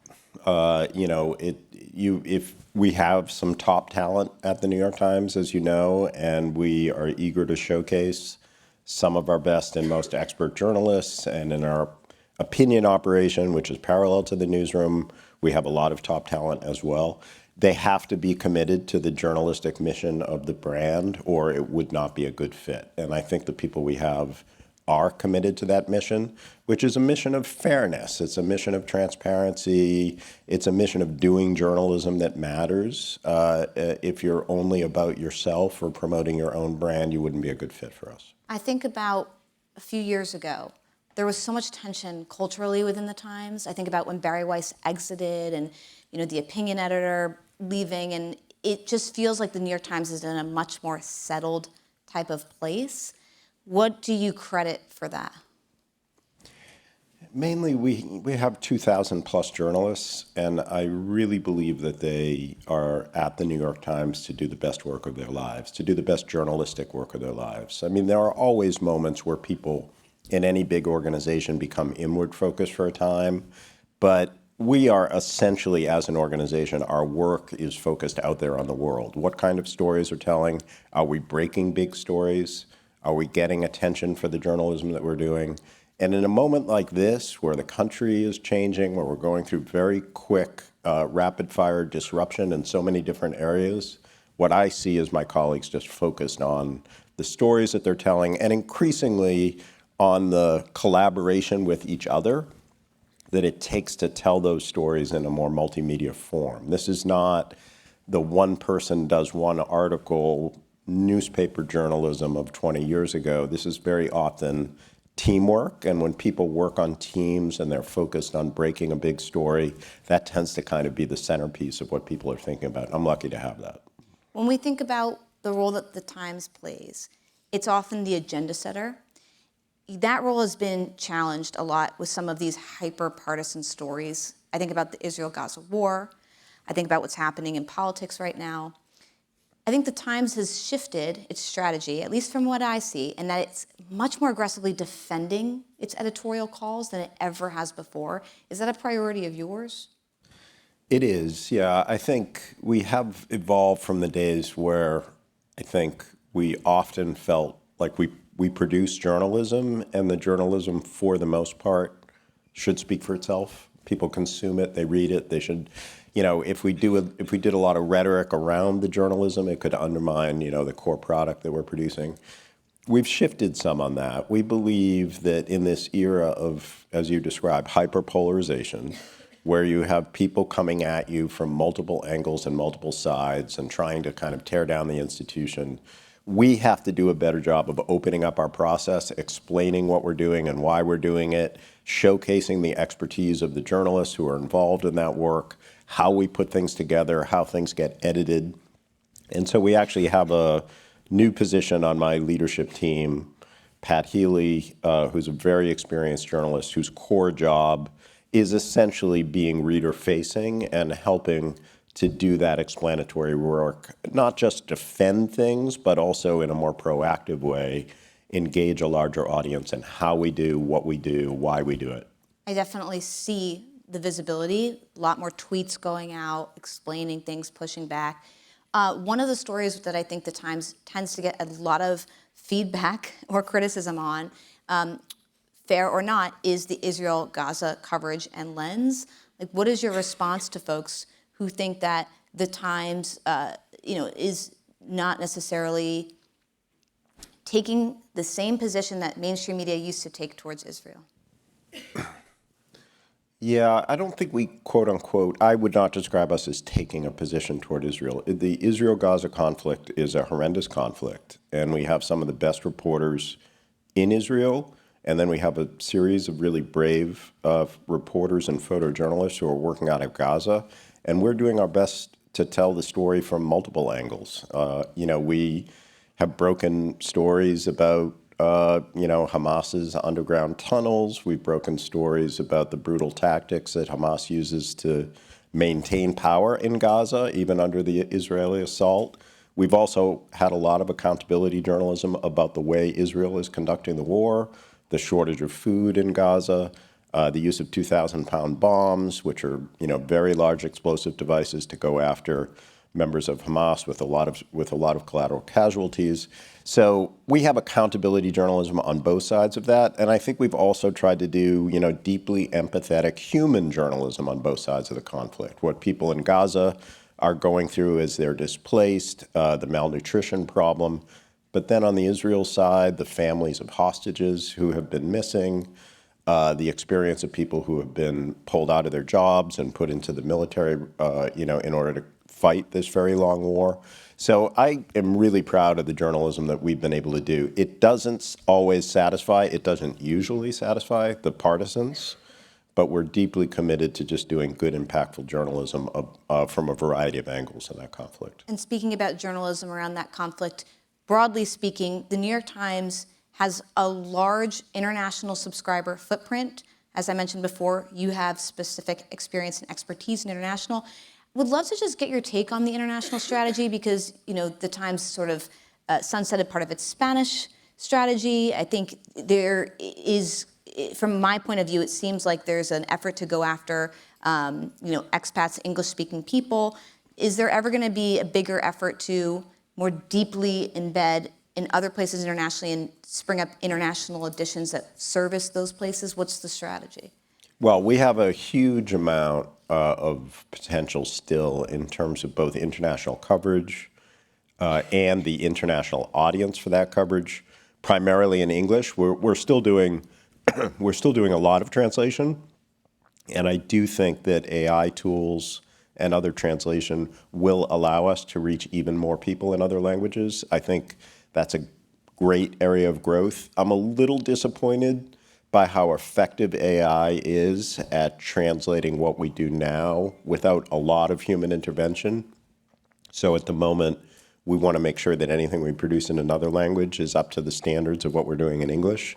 It's not as good as people think it is yet. It's got a ton of potential, but I think it's got to get a little bit better before you can read the Times in any language, and get the same experience that you would in English. I hope I see that day. One last thing. At Axios, we like to end on one fun thing sometimes for our interviews. This is a media conference. We have a lot of curious media reporters all over. Do you ever plan to replace the old Ben Smith media columnist job? What's the plan for that? Yeah. How many people think we need more media punditry?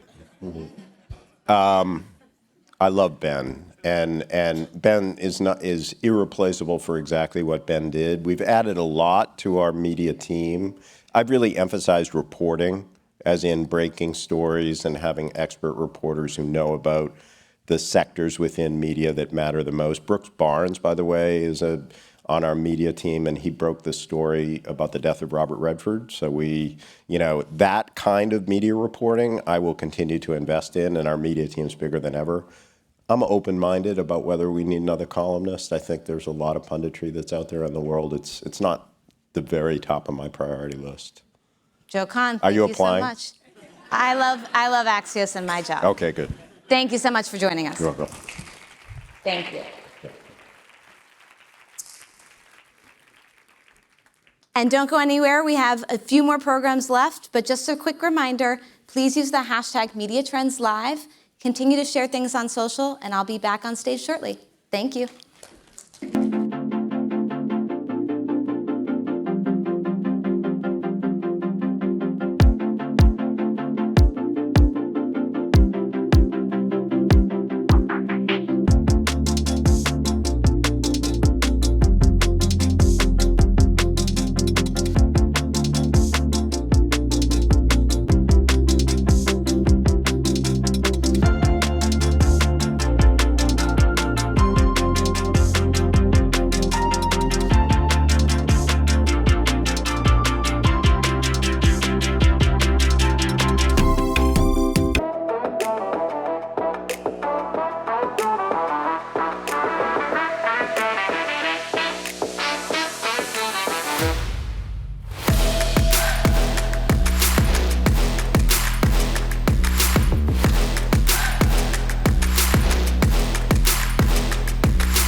All right, I am thrilled to be here with you both today. Let's get right into it.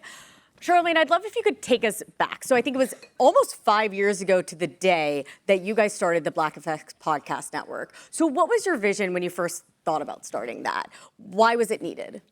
It was COVID. It was 2020. So, COVID was a time where all of us were, forced to be still. And, they say in the Bible, they said, just be still and know God. And so I just had all of these different ideas coming to me. And one of them was for a podcast network because I don't know if a lot of people knew, I was already a part owner of a podcast network before called the Loudspeaker Network. And I was just sitting around looking at all of these different podcasts that had black hosts, but they didn't necessarily have a home. And I was looking at what Bill Simmons was doing with The Ringer or what, Portnoy was doing with Barstool. And I'm like, man, that would be really cool if we all had a space that we could call our own. So that's where the idea for, the Black Effect Podcast Network came from.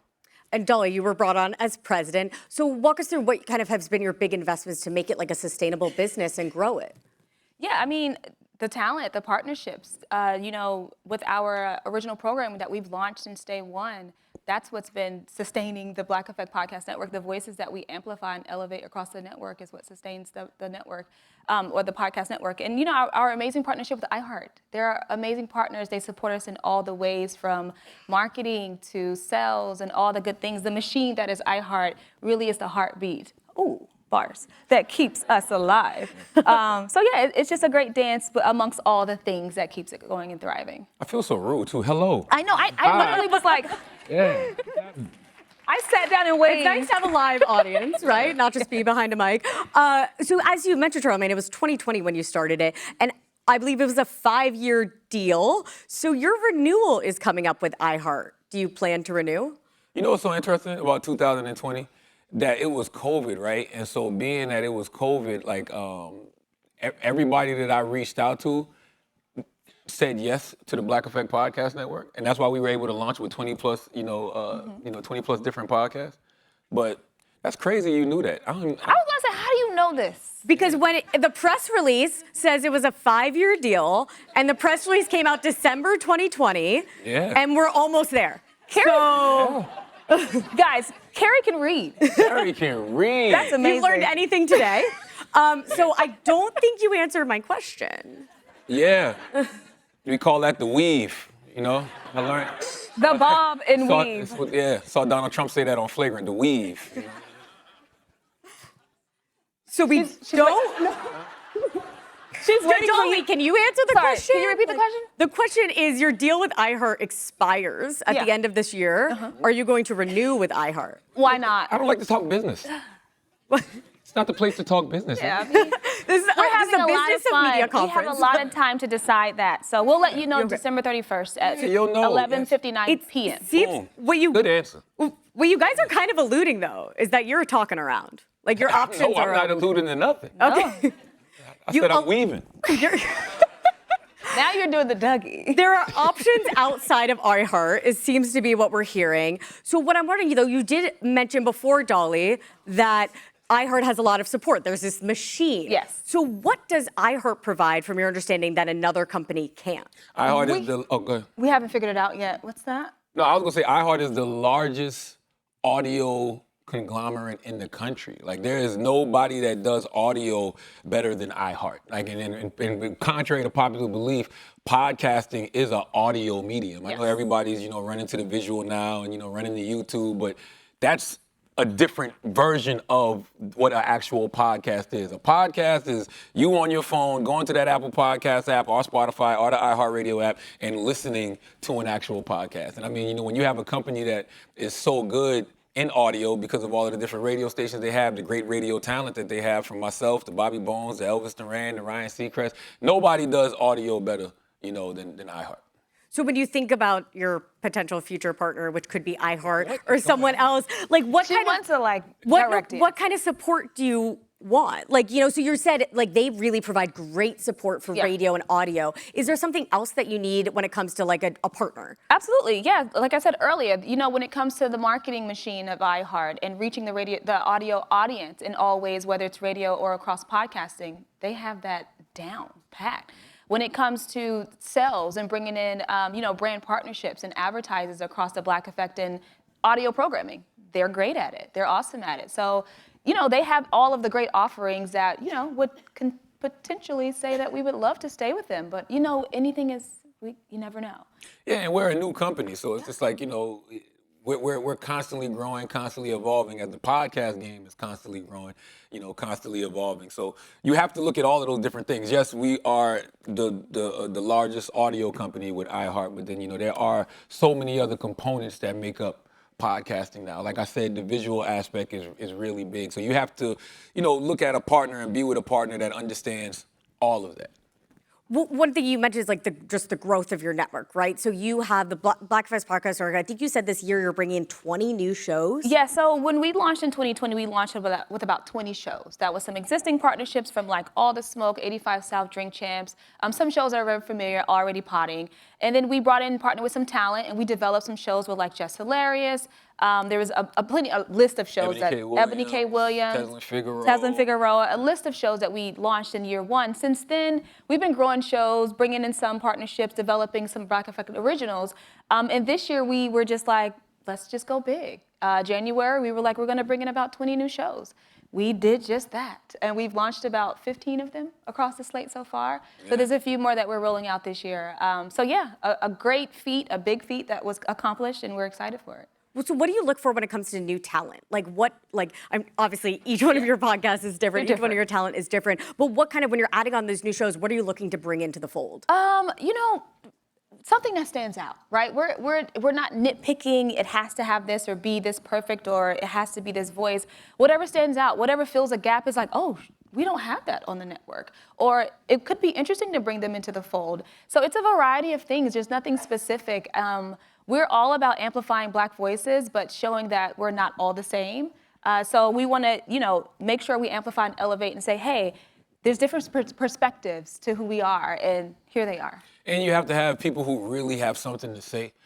For some reason, people looked at the podcast business and thought it was just some hey, this is a quick way to get rich, No, sir. But, if you're in the podcast business, no, there's only a select few of people that's actually really, really making a whole lot of money. So you have to do it because you love to do it. You have to have an intention behind, what it is you're doing every week on that podcast. And if you do that, then you'll probably have some success. Are there any new areas, like topics that you want to expand to? I know, like you mentioned Drink Champs, there's just great hip hop, content that you have. Is there any other subgenres that you're excited about? And alcohol connoisseurs. You can learn about some real good spirits on Drink Champs. For sure. So beyond alcohol, hip hop, music, anything else? All the genres. We have a literature podcast called Black Lit. It's a Black Effect original series where we dissect some of the most prolific Black authors. True crime podcast. We have mental health and wellness podcast. So we kind of check all of the boxes: relationships, religion, all of those things. It's a variety of voices that speak from a different perspective. Yeah, I always tell people, Black people are not monolithic, right? But if you go tune into podcasts from the Black Effect Podcast Network and you listen to several different ones, you can get really close to knowing what is going on in the Black community. One aspect that I know you guys have crushed is live events. And, as you noted, we have live doing our event best. here. So I'm curious, I think it's that you've done your kind of flagship conference, but you also have one tied to HBCUs. Yeah. So walk me through why live events is an important part of your strategy. That's where the real impact happens. Like we know we're impactful and our voices are impactful behind the microphone, right? But we also want to be in the community. I'm an HBCU graduate. I graduated from Winston-Salem State University. I understand the undeserved need and things that's needed in these universities and schools. So we developed, in partnership with one of our partners, our brand partners, a HBCU Summit, where we fly out 60 plus students and give them a weekend of career preparation. We have our tentpole event, which is our Black Effect Podcast Festival that we've done 3 years successfully in Atlanta. But that's where the impact happened. You see the change, you see the stuff that we're saying behind the microphone is actually becoming real in real time in real life. That's right. Like I didn't go to college. I sold crack, right? For a little bit, little brief stint. Sorry. But it was enough. It was enough of a time that you realized the value of hand-to-hand, eye-to-eye engagement. Yes. I think sometimes we lose that in this social media era, right? Like you can get on social media and you think that it's a lot of people that hate you and hate what you're doing until you throw a live event and a lot of people come out. I bet you, Axios, y'all go on Axios.com, there's a bunch of comments saying how much they hate the site, but then you have an event like this and you realize, oh, there's people that actually enjoy us. Yeah. Thank you. know? Yeah, I hope so. Well, okay, let's end the business talk. Let's talk politics. I'm not in that conversation, so I can jump. You can jump in. Charlamagne, you've interviewed such big-name politicians, but I believe one you haven't interviewed is Donald Trump. Would you, if he wanted to go on The Breakfast Club, would you allow him to join? And what would be your first question? Yeah, I wouldn't have a choice. He got the FCC in his pocket. Like, they'll be like, yeah, he didn't want us on. Cancel. Yeah, I wouldn't have a choice. But I mean, he's the president of the United States of America. Like, you still got to sit down and have a conversation with the president of the United States of America. And I come from, I was born in 1978. So I grew up on Donahue, Oprah Winfrey, Diane Sawyer, Barbara Walters. They interviewed everybody. I was literally just having this conversation yesterday. They were interviewing Charles Manson. They interviewed Jeffrey Dahmer, and he ate people. So it's like, They had like a 4-part special. That's what I'm saying. So why wouldn't I talk to the president of the United States of America? That is so weird that we're in a time where media is like, no, I'm not talking to that person, or I'm not talking to this person. It's like, that is why we're all so disconnected as a society right now. So what's your first question if he sits down with you? I don't want to tell you. Then he'll be able to weave it. Like, you got to, you know what I'm saying? But I do have I had a whole strategy for if he came during the campaign, but I would switch the strategy now to something else. But yeah, I have a way I would have a conversation with him. Anything else to add, Dolly? But I know you didn't want to talk politics, but anything else you're excited by for the future of? Yeah, we just crossed 5 years again, September 9th. We are excited for the growth and expansion of the podcast network, and we're hope to see, much bigger things in the next 5 years. Awesome. Well, keep us updated. Thank you both for the time. Thank you. I'm sticking around here. Yes. Dolly, thank you for the time. And now I'd love to welcome to the stage, we have Ankler Media's Janice Min and Feed Me's Emily Sundberg.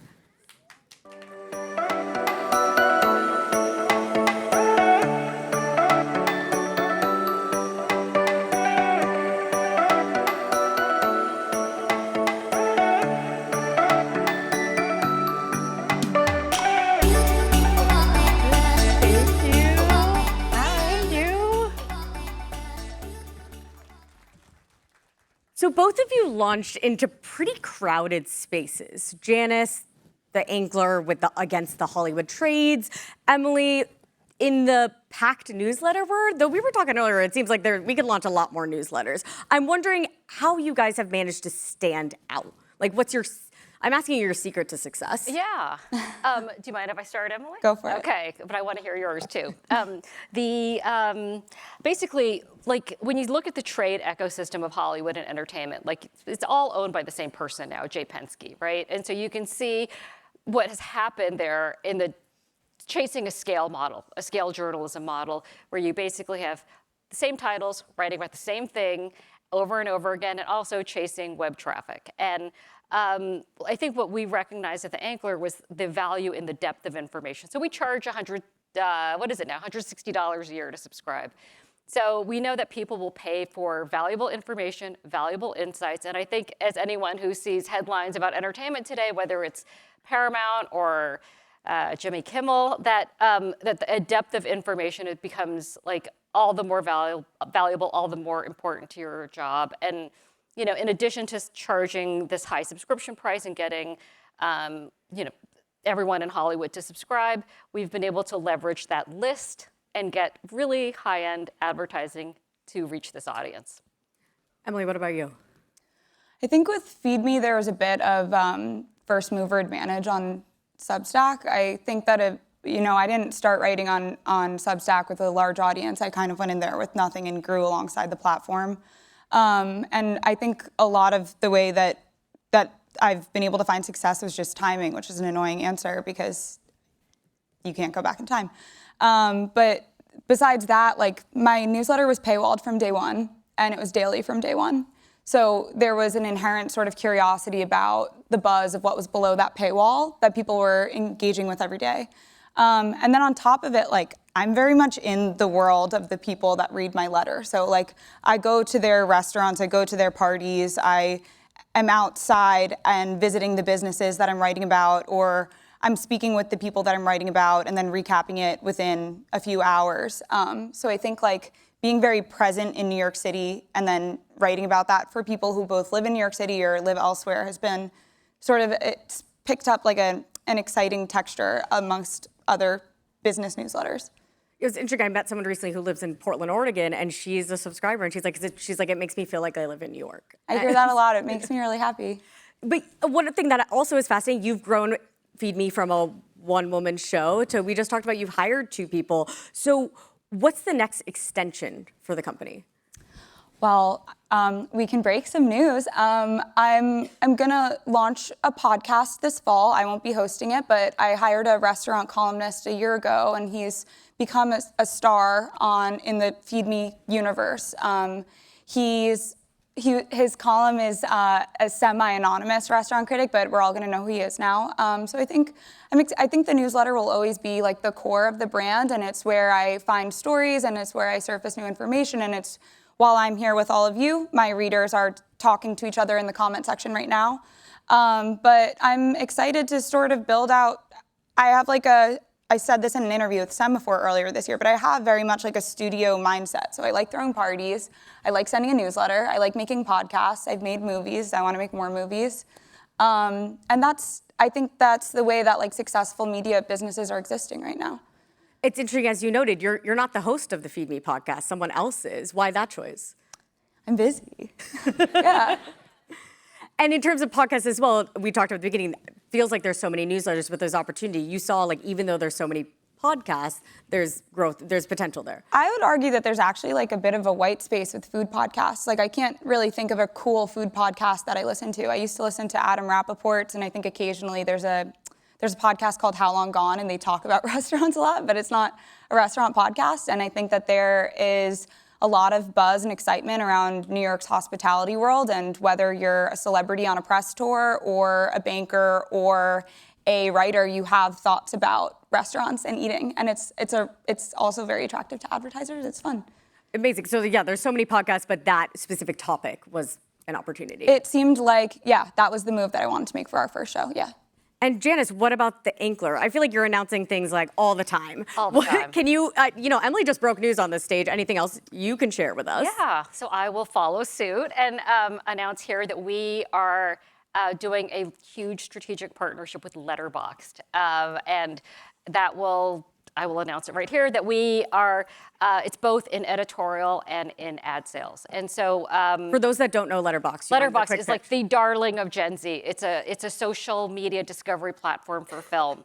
And it has just tens of millions of users and is beloved by Hollywood. You have people on there, let's see, Francis Ford Coppola, Martin Scorsese, Sean Baker, who won the Emmy for Anora this year, many Oscars this year for Anora. They all have accounts on there. And I would say it's probably one of the last safe corners of social media on the internet. And what they do is they reflect the audience. They don't do editorial yet. And we're going to be doing a newsletter and events vertical called Crowd Pleaser about the audience. And I think one of the things, which is kind of threading through a lot of your conversations here today, is the changing dynamic of how you appeal to audience. And I think Hollywood is feeling this very acutely.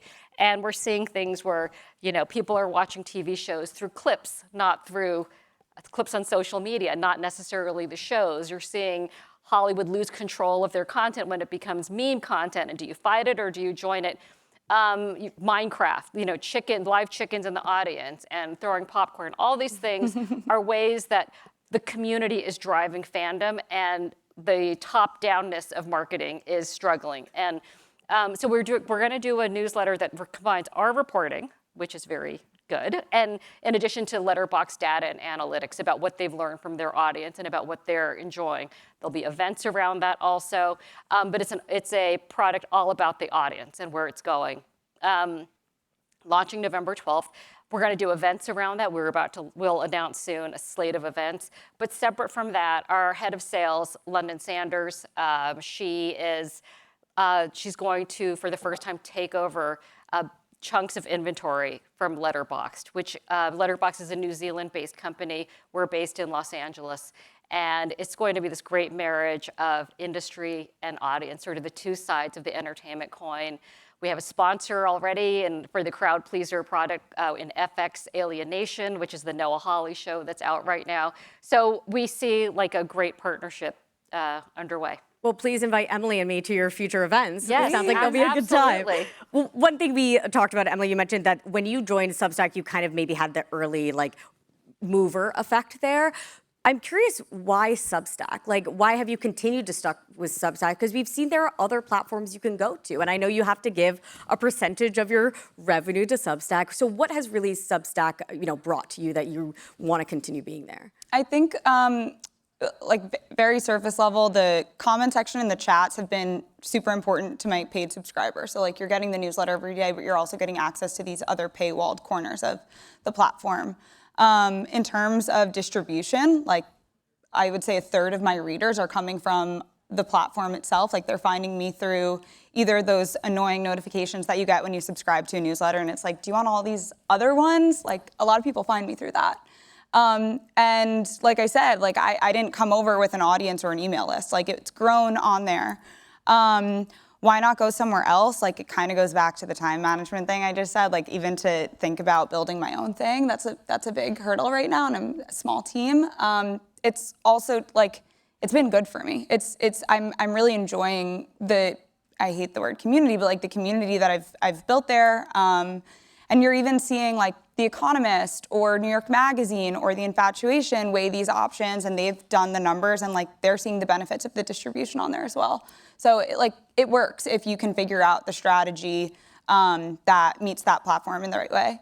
And Janice, Inkler Media is also on Substack. So I'm curious, anything else you'd add that Emily didn't say that really brings so much value to you? Yeah, I mean, listen, Substack has been great to us. We have spent $0 on IT and tech, right? And that you're able to get up and get going right away. Today, for example, speaking to the community part, Substack has created Substack Live, which are live videos. Richard Rushfield, who's my partner in the Inkler, he went live with Jonathan Last from The Bulwark to talk about Jimmy Kimmel, in addition to lots of other things that people in media and entertainment care about today.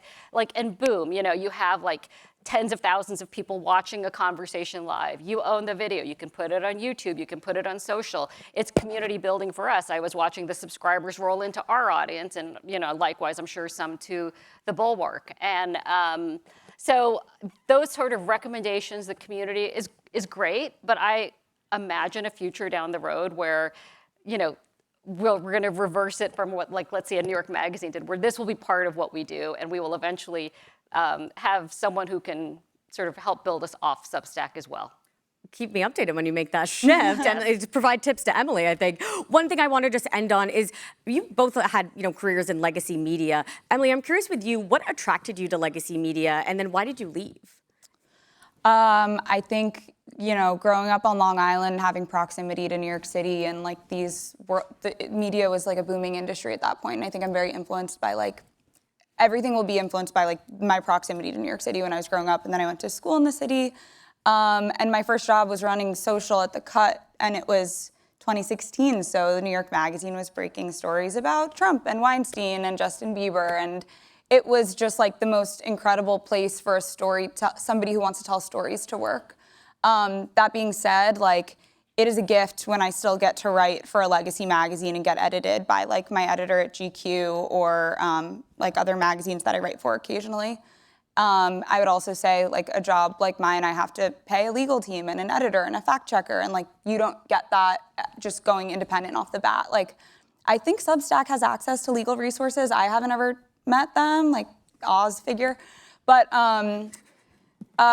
like you need to think about those things when you work in media, and when you leave a magazine or a legacy company, you don't have that. And then on the flip side, I get to write things that probably would never get greenlit at a legacy magazine. We're over time, but Janice, anything you'd add in terms of like the value of legacy media today? Yeah, well, I think we're seeing the market put a value on legacy media, right? And you know, I hate to see it. I think that, you know, whenever people say, you know, it's so bad, there's always someone who's going to say, but we still haven't found the floor, right? And so, and that's really distressing. And I think when you're seeing things, I'll bring up Penske again with their lawsuit against Google, right, around AI. I just think, you know, media has gone through one cautionary tale after another, including AI right now and licensing your material to platforms, that having your business be dependent on a big tech platform, like they will always pull the rug out from under you. We've seen it time and again. And so I think what's great about what Emily does, what we do, like we know our audience, we own it. It goes with us wherever we go. It's not, we are in charge of our destiny. And I think it's really hard to decide that, you know, Google is in charge of your destiny. On that note, thank you so much for joining us today. Thank you. Thank you. Thank you so much.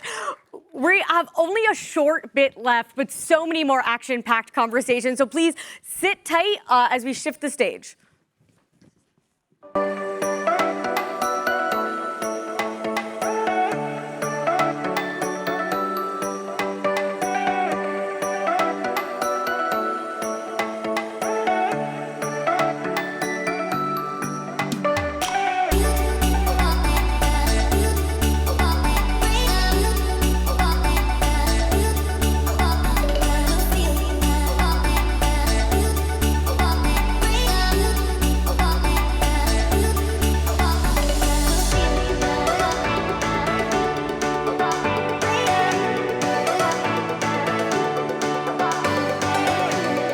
Please give it up for our View from the Top moderator, Hope King, and Pushly CEO, Brendan Ripp.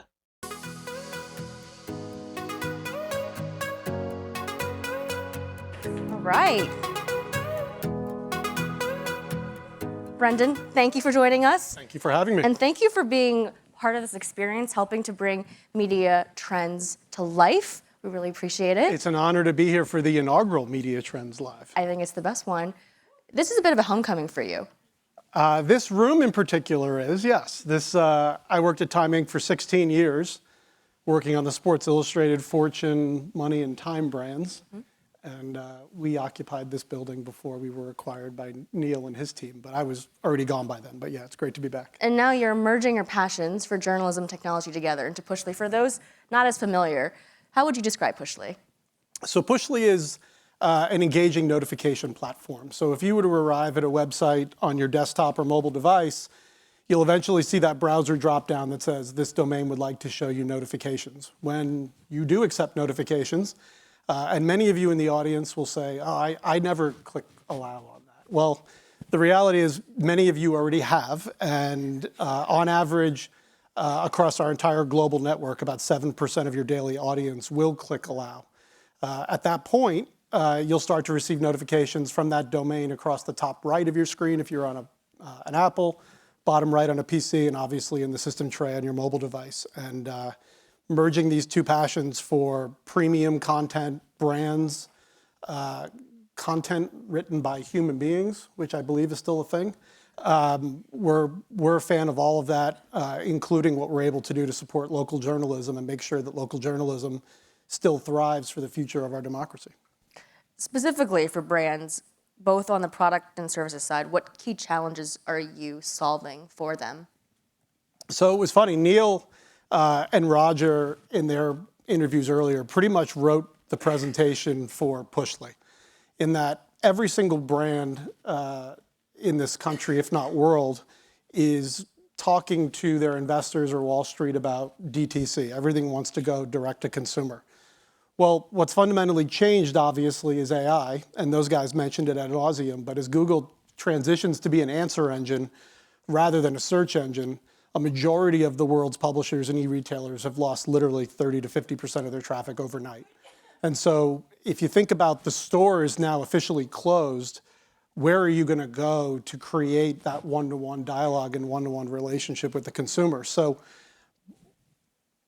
when someone accepts notifications, we now have that permission to send them what it might be. The secret sauce to Pushly is using AI and machine learning to now understand what it is that person in particular will want to read and have that notification show up on their device. So we are written into the JavaScript on every single page, and we consume then and crawl and learn exactly the different reasons of why you and I might go to a site like Forbes. So Forbes knows now that we both go to Forbes for market data, but you go for luxury travel and I go for luxury watches. If the Forbes CMS now has content that is about watches, I'm now going to get that notification, but you're not. And when you deliver the right content to the right person at the right time, that's when you start to see the relationship really start to blossom and grow. And we work very, very closely with all of our partners to make sure that the consumer is reaching the right amount of messages and the right content. So you were teasing a little bit of this already, which is retention of the folks and also people who are opting in. What other ways are you measuring ROI and customer success? I am having the time of my life at Pushly because of that question. For the past 20 plus years of my career, I was largely in sponsorship and ad revenue. And have you ever heard that quote? I know half of my advertising budget works, I just don't know which half. It's really, really hard to be a salesperson if you're not at the performance space for advertising, and that you're always trying to job justify of why you should sponsor this event or partner with us as a brand. The beauty of Pushly is that it has a direct ROI effect for all of our customers. In fact, the blessing and the curse of the product is that everyone internally falls in love with us. The editor-in-chief falls in love with us because we're a fire hose of traffic on any story they deem important. The consumer marketing director falls in love with us because we're selling paid subs. The chief revenue officer falls in love with us because we're providing more ad impressions for programmatic or direct. And the marketing department loves us because as all of these brands move to branded content, you know, for anyone that sat in that job, you know the drill. Like you've sold this unbelievable editorial package to the CMO of name the brand, and then all of a sudden the contract is about to expire and you're coming up short on the views. Well, we're working with publishers to also help them distribute that branded content, not going out and buying garbage traffic, but actually bringing the audience that the CMO wanted you to have back to begin with. And so I look at Pushly really as a customer service first organization. And by really understanding the challenges of publishers, the business was built specifically for news and publishing. And that key understanding is what has driven, we've had 99% renewal of all of our customers. This will be our 4th year in a row of that stat. So that doesn't happen in 2025 when CFOs are always looking ways to cut, to reinvest in what their AI strategy is going to be, unless you're actually delivering that ROI. And when you deliver it across all of those measures and all of those platforms, it tends to be more of an easier renewal process than maybe I had experienced in my past career. Well, in the short 4.5 years that you've been leading the company, you've seen tremendous growth. We were talking backstage a little about that, but also about email and this idea at the beginning that you mentioned about going direct to consumer, which you all want, and email was and still continues to be, as we just heard from Emily and Janice, a way to be direct. But what does that push notification give to brands, publishers, that the email doesn't?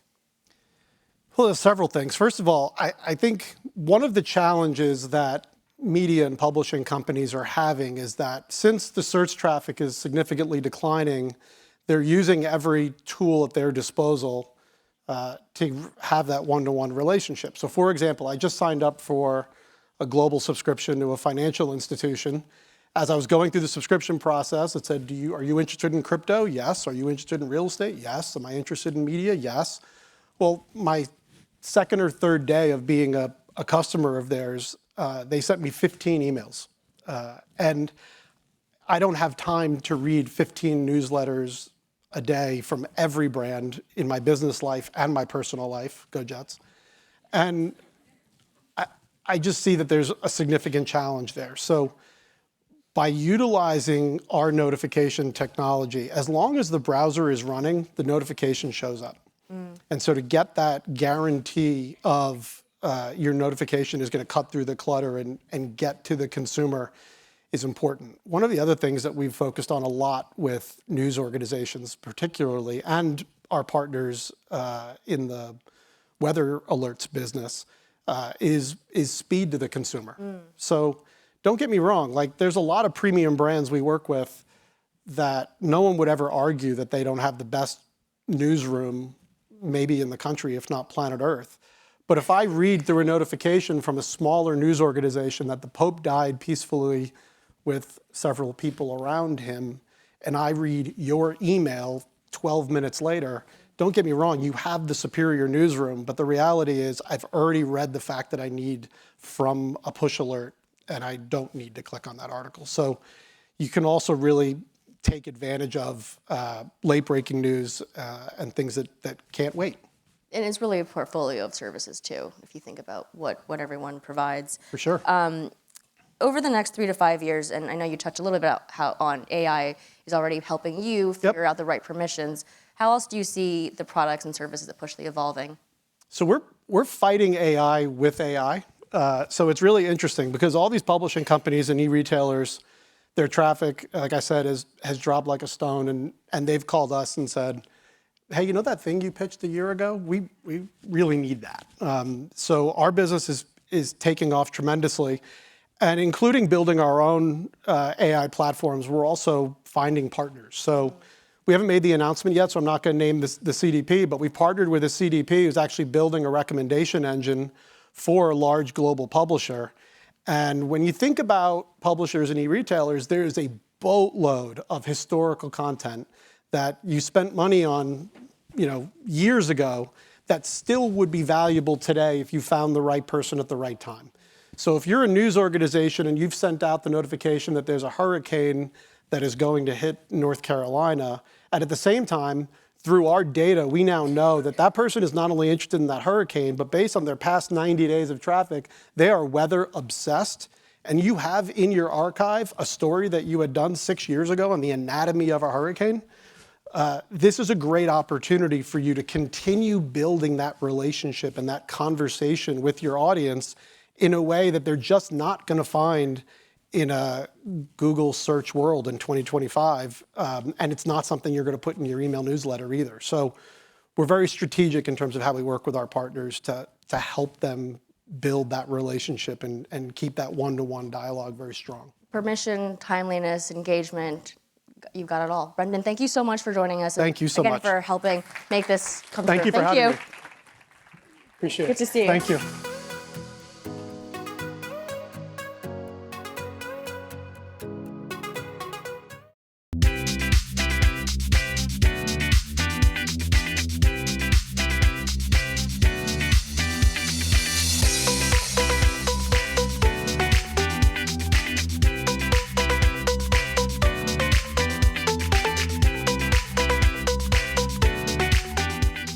Thank you so much for sticking around. We have our final 3 interviews, and I am so lucky to be joined by ESPN Chair Jimmy Pitaro. Please give him a warm welcome.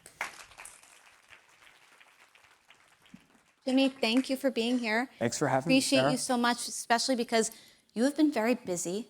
Just launched a brand new streaming app. We did. Do you have any stats or data you can share with us about how that's going? So 2 things happened. We made our networks available direct to consumer for the first time, 12 networks, over 47,000 live events. And then part 2 was we significantly enhanced the ESPN app. First inning, I've said that repeatedly, we're just getting started in terms of the app enhancements. The product roadmap is very robust. we've also been clear that we are running parallel paths here, which is we're continuing to invest in the pay TV environment and adding value to that environment. And so what I mean by that is if you are a subscriber to pay TV, you will have access to all of the features and functionality in the enhanced app. And so what that means is we're looking holistically. Like when we judge ourselves, we're looking across platforms, meaning pay TV, the ESPN platform, Disney Plus, if you're a subscriber to what we call the Trio bundle, Disney Plus, Hulu, ESPN. We're obviously looking at our presence there because you will have access to all of ESPN within Disney Plus. So we're not going to judge ourselves based on any one individual platform. We're looking holistically. But Bob announced on the last earnings call, we are not reporting subscriber numbers going forward. But within the app, you have all these new features, right? You have the Fanatics commerce thing, you have a big fantasy thing. Like, are you seeing any engagement in those areas now that you have this brand new app pushing people there? So a couple of things. So as a part of the video experience, you can now, on the connected television, squeeze back the player. And once you do, you'll have contextual relevance. You'll have stats, of course. You'll have a betting tab, commerce or shop with a partnership with Fanatics. We have key plays or catch up to live in case you start in the second inning or the second quarter. You can catch up to live, or you can, of course, go straight to live. And then fantasy. We have a fantasy tab. Fantasy is a huge part of our business, and I'm very pleased to announce today that we hit 14 million players for the first time ever for ESPN Fantasy Football. For the past 4 years, we've set a record. Every year, we've actually grown by 1 million players each year for the past 3 years. And yes, we hit 14 million players, which bodes really well for us because, and I know you're not asking me about this, but I'm going to go there, the NFL deal that still needs to close. Once it closes, we will acquire the NFL fantasy business, and we will become the official fantasy game of the NFL. And fantasy is a big part of our DNA at ESPN. We're very, very bullish on that product going forward. You just mentioned the NFL deal. We talked a little bit today with Commissioner Gomez about what just happened with Jimmy Kimmel. And a question I have for you is, do you think Disney, your parent, its need to get your NFL deal approved by regulators, do you think that impacted its decision to pull Kimmel off the air? What I'll say on this is we're going through the regulatory process right now, which I think we all know is customary for transactions of this nature. We are optimistic because this is a pro-consumer, pro-fan offering. Our intention is once we acquire NFL Network, our intention is to include it in ESPN direct-to-consumer as a part of the base tier. You will still be able to acquire or access NFL Network in the traditional ways, but we're adding another way to get NFL Network. So that's really all I want to say on that. Okay. And then just sort of thinking about how this app is going to work. One thing that feels different to me about this app is it feels like it's a platform. It's not just your content, right? You're going to have NFL on it. There have been discussions about would you bring MLB TV on it? Mm-hmm. MLB's Commissioner Manfred, he recently said that he's really close to striking some deals, most likely with you, NBC. Do you feel confident that the deal that's been reported for you to have some of those national rights in MLB TV is going to manifest? Look, what I would say on this, and I believe Commissioner Manfred said that we've reached agreement in principle. I would say a couple of things. We've been engaged. Rob and I have been engaged since Sun Valley. We've had several conversations. Rob knows how passionate we are about Major League Baseball. I've also been very clear with Rob from the beginning when we first opted out that we were very interested in local. We know that there's a challenge in terms of local content, specifically the RSNs. We want to be part of the solution. At ESPN, we're the front door. We're the starting point for sports fans. We're the access point, and we believe we can help solve that. So we've made very good progress over the past couple of months, and I'm very hopeful that we can get something done with him. You're going to be doing a bundle with Fox 1 on October 2nd for ESPN's new streaming app. I think they sort of see themselves as the front door too. I mean, they're not only sports, they do entertainment and news. So how do you think about them, friend or foe? Look, we have 47,000 live events across ESPN. We're covering all of these leagues, all of these sports 24/7. That's not just with our productions, it's with our studio programming. No one can touch us in terms of studio programming. If you look at our digital audience, no one comes close to us in terms of .com, in terms of the ESPN brand. We do the ESPN app. We do brand research regularly, and pretty much every metric is up and to the right, including with younger people.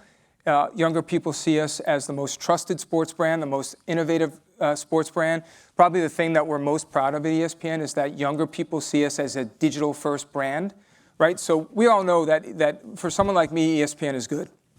And so when I first got this job 7.5 years ago, we started to talk about our priorities, and one of which was and is audience expansion, meaning how do we grow our relevance with younger people. And if you fast forward to today and you look at our research, we are up and to the right in every metric with younger people. And again, most important to me is that they see us as a digital-first brand. So yes, there's competition out there, including Fox. We know, Sarah, that we can't have everything. I've been clear about this. We cannot have, it doesn't work for us to go out and acquire rights to everything. How do you make those calls? Like, why make in certain, why go big on the NFL, for example, but then opt out of F1? Yeah, so there are a bunch of different components to the analysis. We have a rights acquisitions team, a programming team, a strategy team. We get together, we look at ad sales, potential ad sales. It starts with ratings, right? Forecasted ratings, corresponding ad sales, affiliate value. What do our distributor partners think about these specific properties? We look at direct-to-consumer subs, how many subs we think we can generate. We look at intangibles like hospitality. We look at impact to brand. We felt like the Formula One deal significantly helped our brand with younger people and a more diverse audience, which is why we did that deal last time. So there are a bunch of different components, but we're not going to do a deal that is not accretive to our business. And I just want to get your take on UFC. I felt pretty blindsided by that going to Paramount. I think there was reports that could go to you, could go to Amazon, it could go to Netflix. Were you surprised? I was surprised. TKO did a fantastic job with that. I'm sure Paramount did their own diligence and they made a decision. I think it's great for the UFC to have broadcast exposure. Just to back up, we take a ton of pride in helping to grow that sport and helping to grow the UFC. And I think if Dana White were sitting here right now, he would certainly echo that. But again, we can't have everything. Like, we have to make tough decisions, and that was a tough one, but more power to TKO in terms of getting that done. We do have a great relationship with them, which led to us getting the rights to WWE. Yep, and you have your big event with them coming up. We do. When it comes to the new ESPN app or streamer, one thing that's so interesting to me is you had to go out and get these deals done with all of the distributors to make sure that somebody who was a pay TV customer could log in. One distributor I'm curious to understand your relationship with is YouTube TV. They've sort of alluded that they want to do a sports bundle. If they were to do something like that, is that something that ESPN would want to be a part of? What's your take? So we reached agreement with Fubo. We reached agreement with DirecTV on a sports/broadcast package. Our mission is to serve the sports fan, right? And so we want to be present across price points and across content offerings. So this idea of a skinny bundle or a sports/broadcast offering made sense to us on the right terms. And so if you're asking me specifically about YouTube TV, our deal is coming up this fall. We're in discussions with them now. We are certainly open to a sports package or a genre-specific sports offering on the right business terms. Yep. And just thinking a little bit more about some of these deals that you've been doing, because it feels like you've been on a little bit of a deal hot streak. The NFL deal was so interesting to me because they get a 10% stake in ESPN. I think about the deal you did with the PLL, with lacrosse, where you take a minority stake in that league. When we wrote that story, we noted that that wasn't the first minority stake you've ever taken in a league. Is this the new normal for ESPN as you enter the streaming era, is doing some of these deals where you now have stakes in the leagues that you're distributing, and what's the benefit of doing that? Look, first off, we're big. We've talked a ton about the NFL, so I don't want to take up too much time there. I'm happy to answer any questions you have. You mentioned PLL. We're big believers in lacrosse as a growth sport. We've been behind it for several years. We love Paul and Mike, and we're excited about that. As a part of that equity stake, we renewed or extended our license agreement with them, and so it just made sense on a variety of levels. If you're asking me whether we would be interested in replicating that with other leagues going forward, the answer is yes. If it makes sense, if we believe it would help our business, and we believe that it would help us advance our place with sports fans. And could you tell me, what is that other league where you have a minority stake? What is that other league? Yeah. Well, we have a stake in NBA China. Is that what you're referring to? Well, all I knew was that there was one other, but I didn't know which one it was. We have a stake in NBA China. Okay, so those two stakes. We're getting to the end, so I wanted to ask you about Disney and just your role there. You've been there for a long time, a disciple of Bob Iger. And obviously, the question of succession comes up all the time. Your name comes up all the time in there. If you were to become the CEO of Disney, like, what's the thing that makes you special and distinct and capable that you think nobody else has? I don't want to speak about the Disney role beyond what I've said publicly, which is that I truly love my job. I'm a huge sports fan. This is the job that I've always wanted. I'm incredibly energized about what we did a couple of weeks ago in terms of the direct-to-consumer launch, the enhanced app. I mentioned before our product roadmap.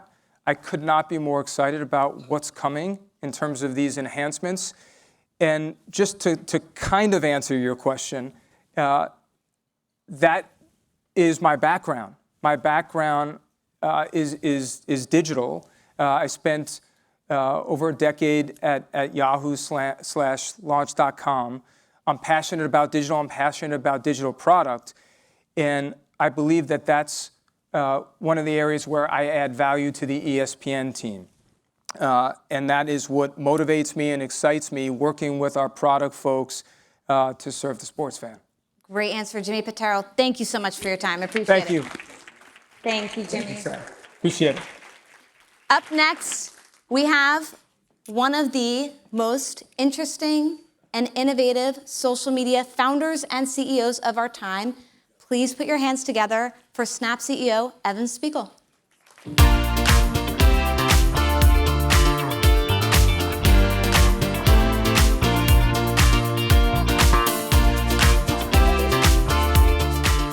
Thank you, Evan. So good to see you. Evan and I do some version of this every year. Sometimes we talk about China, sometimes we talk about business stuff, advertising. Today we'll just do a little bit of everything. Perfect. All right. Done. All right, so this morning was interesting because Meta came out with a big announcement about their new, I won't even say that they're AR glasses, but they're like AI sort of glasses. You have been on this train for 10 years, doing spectacles and now doing specs launching in 2026. The spatial computing through glasses has been your baby. So what was your reaction to Meta's news today? What do you make of that product? No, I'm not surprised. I think we've got a long history of really leading in innovative technology, and I think this time is no different. I think what is very helpful is that we've been able over the past 11 years to compound real technical advantages in this space because we've been singularly focused on building see-through glasses that have a computer inside at a time when most technology companies over the last 10 years have been very focused on virtual reality or the metaverse, the idea that we're going to leave the real world and go into this virtual space to interact together. And we've always believed that was pretty ridiculous because the real world is awesome, and people actually want to spend time in the real world together with their friends. And in fact, they're fed up with using screens for 7 hours a day. So we spend 7 hours a day hunched over these tiny glowing rectangles, and I think people have had enough. I think folks want a totally different form factor that allows them to keep their head up, to be in the world together with their friends, and to share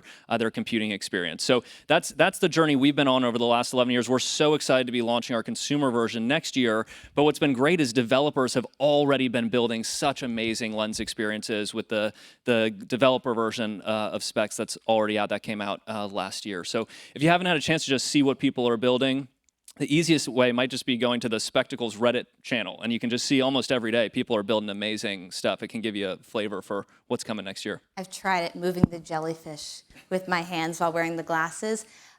Your LinkedIn is so funny because it lists you as the CEO and co-founder of Snap, but you also list yourself as the VP of product for Meta. What do you make of the fact that this is coming out after you've been doing this for 10 years? Like, do you feel like this was a whole thing with stories, right? Like they ripped off stories from Snap. They used that to their competitive advantage. Like, do you worry that that's the same play here?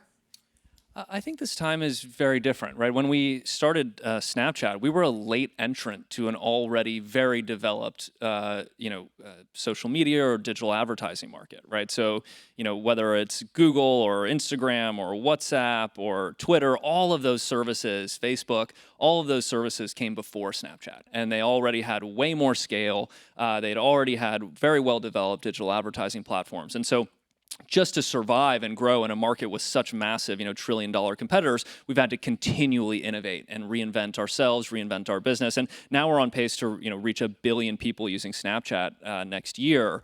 But I think this time is very different because it's a totally new device category and technology category. And so instead of being a late entrant, we're actually the leader in this market. And because we've been investing so consistently in this form factor and in this space for such a long time, we're the only player that actually has a fully integrated stack. So everything from the developer ecosystem, hundreds of thousands of developers build with our developer tools, our own proprietary rendering engine that's been honed over years and years on low-end smartphones. People use AR on Snapchat 8 billion times a day.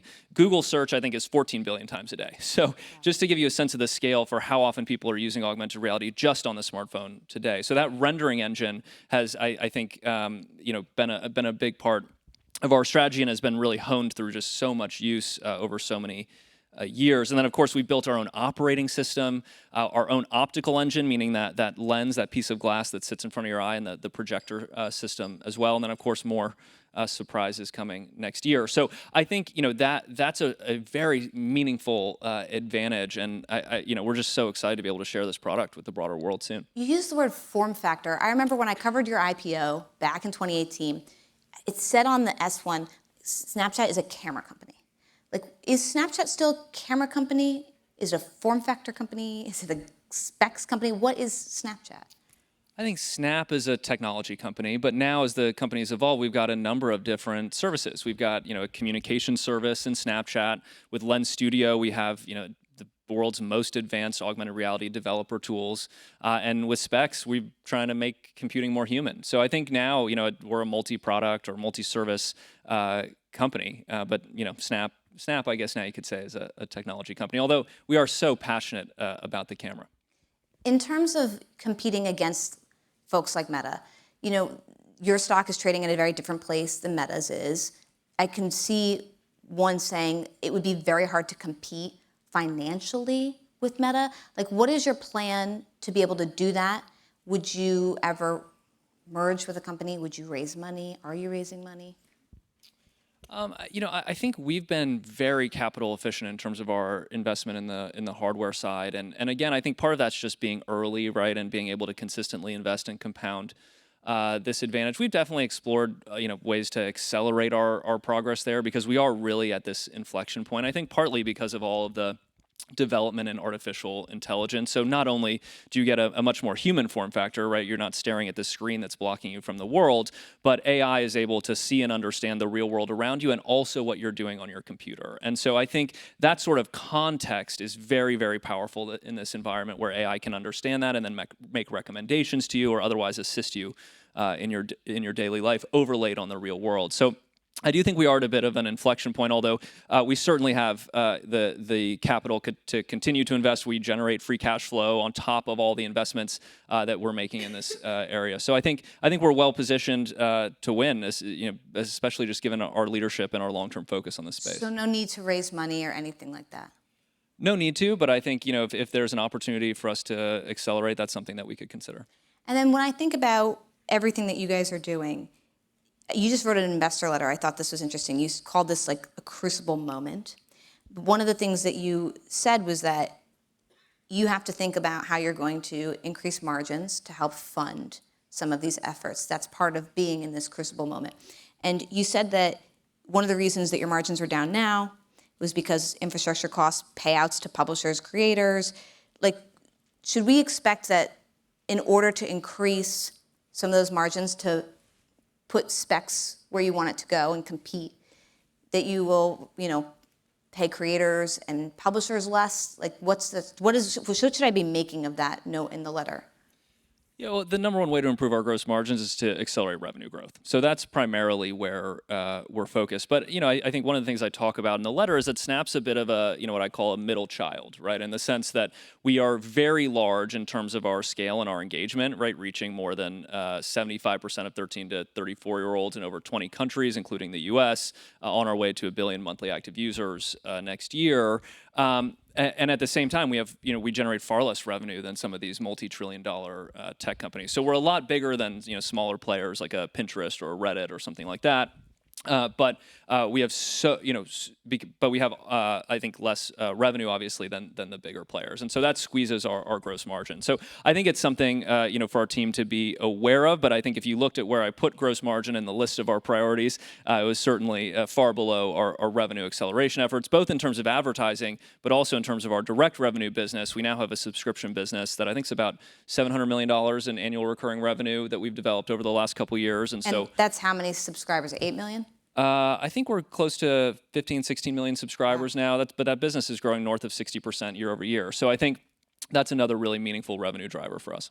That is pretty significant, 15 million subscribers. I know that other social media companies have not been able to achieve that number. When you talked about Google and you were saying that Snap, you've got so many AI lens use cases comparable to a giant like Google. Are there other tech giants out there where you feel as though that your usage and adoption is just as good, is just as big, can compete, that people don't see or understand? Are there other companies that... Like, you think about the use case for lenses. I think about the number of pictures that one takes or selfies that one takes. Like, how big, help me understand how big Snap is that people might not realize. Gosh, I mean, I guess maybe, I was watching the Apple iPhone keynote the other day. I ordered an orange iPhone Pro. I'm very excited. I'm waiting for them to make yellow. But I think during their keynote presentation, they announced that, I guess globally, people take 500 billion selfies a year on all iPhones.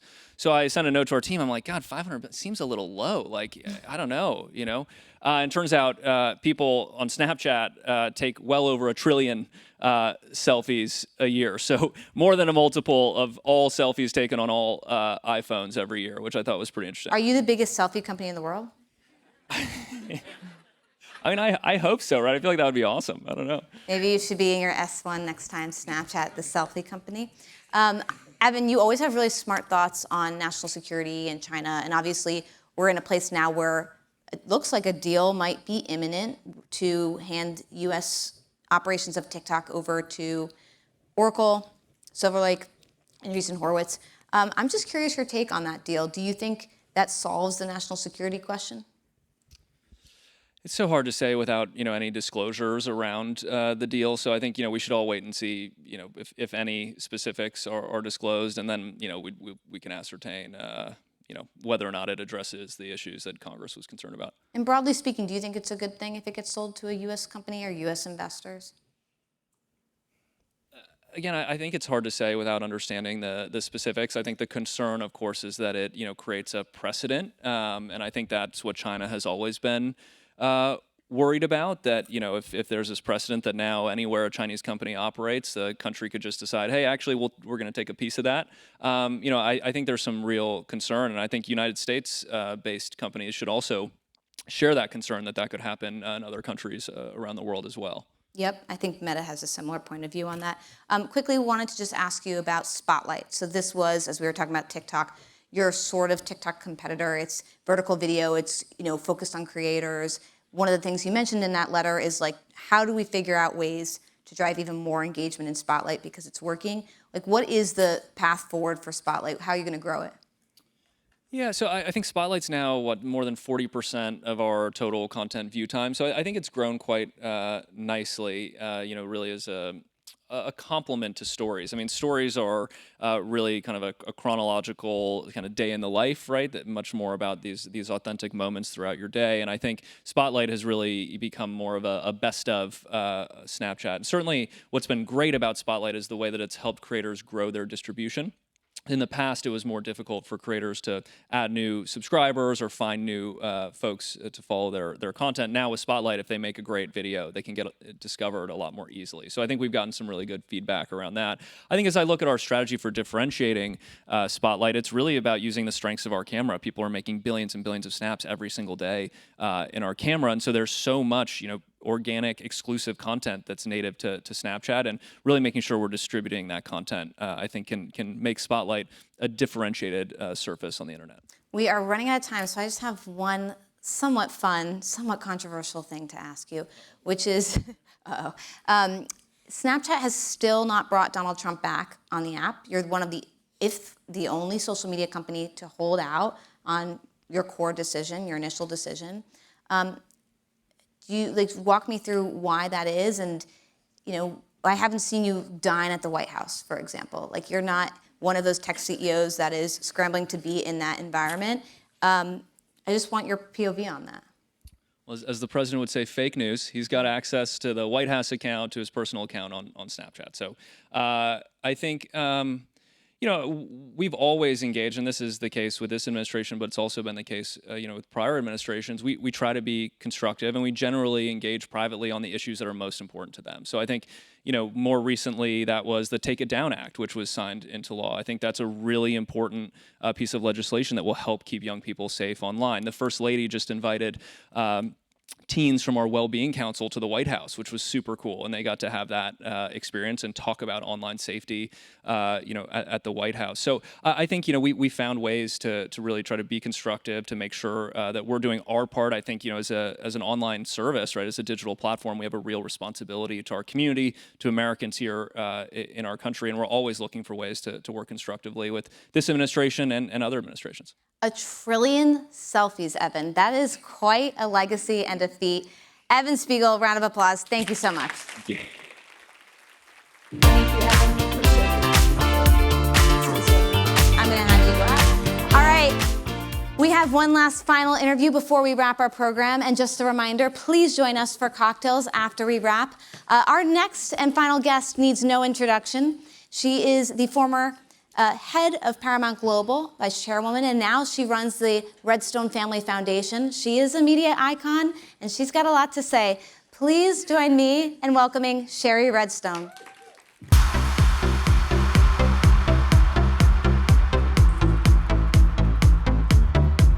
Hello. Thank you so much. My pleasure. It's good to see you. Great to see you. Shari, the world has changed a lot since we last sat down together. It has and it hasn't. It has and it hasn't. That's right. The last time we sat down together, one of the things we talked about was the leadership in newsrooms at Paramount and beyond around the anti-Semitism issue, which I know is something that you are very passionate about. And I wanted to just get your quick take. How has that evolved from your perspective? Do you think it's gotten better? Do you think it's gotten worse? I think it's still a problem. And I think that We've gotten to the point where news needs to be more balanced. It needs to be fact-based. I think the people's opinions are getting confused with the facts. And I think we still have the same challenge we had before, which is we need more accountability, we need more standards, we need checks and balances, and we have to go back to a place where facts are what the news is about and opinions are not facts. And by the way, you can have opinions, but then you need to have people with different opinions and different sides so people can hear everything. And I think that the line has gotten very confused between facts and opinion. So I don't think it's gotten any better. I think people are addressing it now more aggressively, and hopefully in the end that will lead to a better experience for consumers. You at the time were very vocal about how you felt CBS handled that within the organization. Now you no longer own Paramount and CBS. It's in the hands of David Ellison. Are you bullish or bearish that this problem will be, not problem, but that this situation will improve under that new ownership? Well, clearly I'm not involved in the management of the company, but from what I've heard, I think they are addressing the issue. They are bringing somebody in to do standards. You know, I was very excited when Susan Zirinsky came on board and she started reviewing that, and I think you immediately saw a change at the news. I think some of the journalists were actually grateful for the guidance that they were receiving, and I think, you know, from the chatter that, you know, David's going in that direction, and I know there's been talk about Barry, and I think she would be a good voice, so I'm hopeful. And when you say she would be a good voice, meaning you think it would be good if they acquired the Free Press, elevated Barry? Well, I'm not going to go into it from a business standpoint, but I do think she's a voice that would bring a different perspective, and that I think at the end of the day, you got to give your audience credit for being smart enough to hear different points of view and being able to narrow down on the facts. The entire process by which the Paramount Skydance deal went down took up so much space in the media universe because it was so complicated from a regulatory perspective. You had the FCC probe into CBS. You had the settlement. I want to get your take on that. Like, did you think CBS did the right thing settling? Absolutely. I mean, having nothing to do with anything other than what our responsibility was, you know, as chairman of the board and as board members, it was very disruptive to the company. It was very expensive to run. I mean, I was not involved. I recused myself from the specifics of the settlement, but I was always an advocate for settling the case because I felt it was really a distraction. It took up way too much time in the news, which really had an impact on our employees, on our ability to do other transactions. If you look at everybody else, they settle quickly to avoid exactly the problem that our company had to face. In the settlement, you never know what's going to happen in discovery. The trial was set for 2 years from now, which would have meant this would have been a problem that had to continue for 2 years. There was a threat of a defamation case in Florida. And, you know, having previously in another life been an attorney, going to trial is never a no matter how strong your case may or may not be. There are a lot of inconsistencies. And I think the best thing that's happened now is that the company is in a position where it can move forward and be in the business of doing exactly what it's supposed to do. Outside of the settlement, there were other actions taken to ensure there would be regulatory approval. You know, I think about rollbacks of DEI policies. I think about some things like the cancellation of Steve Colbert's show, you know, that was never explicitly stated as being part of getting regulatory approval, but it's something that I think a lot of people assumed. Do you think that they made the right choices to ensure that they got the regulatory approval? I'm not going to tie any of that to regulatory approval. I can tell you that we had been looking at late night. It was financially not viable. It had been that way for a long time. We had made a decision months prior to the announcement that we were not going to be going forward with that show. I love Stephen, he does a great job, but we really needed to be in a financially viable business, and you saw we did that with James Corden as well. And in terms of DEI, I think the reasons why DEI exists matter and will always matter, and we need to continue to fight for those issues. But I think the way in which DEI has been executed has often led to more problems than it solved. So any of the changes that were made or continue to be made, but under us, I think we were trying to create an environment that would address the issues in a different way. So now looking back at everything that's gone down, you are completely out, the Ellisons have completely come in. What is something that you're hopeful for about the future of CBS and of Paramount under this new leadership? Well, I'm certainly hopeful that they get the news right. And I'm hopeful that they continue the legacy of creating great content and impactful content and making a difference. I think we did create a great culture at the company. That's one of the things that I'm really proud of. So I hope that they continue that. I've asked everybody here on stage, so I'm going to ask you as well. I would love your reflection on what happened over the past day with Kimmel. You know, do you feel as though this regulatory environment is pushing media companies to sort of concede in intimidation? What I would say about Jimmy Kimmel, and one thing I want to say is, people have made the comparison with Stephen Colbert. So I know that for us it was made a business decision, and I don't know all of the facts around the decision that was made. I don't have the history, I don't have the context, so I'm certainly not going to speak to why ABC made the decision or whether it was the right thing. I just think we all, not because of Trump or because of any other reasons, but I do think we all need to be thoughtful of the content we're putting on air, given the division that exists in this country. And that's not a direct reflection on Kimmel, that's just a much broader reflection on the world we're living in and the responsibility we have to be thoughtful about what content we put on air. Thinking about thoughtfulness of content and on-air production, when you first sort of announced that you were going to be stepping out of this role with Paramount, and you had said you would be moving more into Israel sort of advocacy issues to fight anti-Semitism and education, I think something that I've seen shift is it seems like you are eager and interested in also being a part of BDM production. You have done some work with Broadway. You just announced a role with Cyper, an Israel-based production firm. So is that going to be a bigger part of your portfolio? No. I like good questions complicated with simple answers.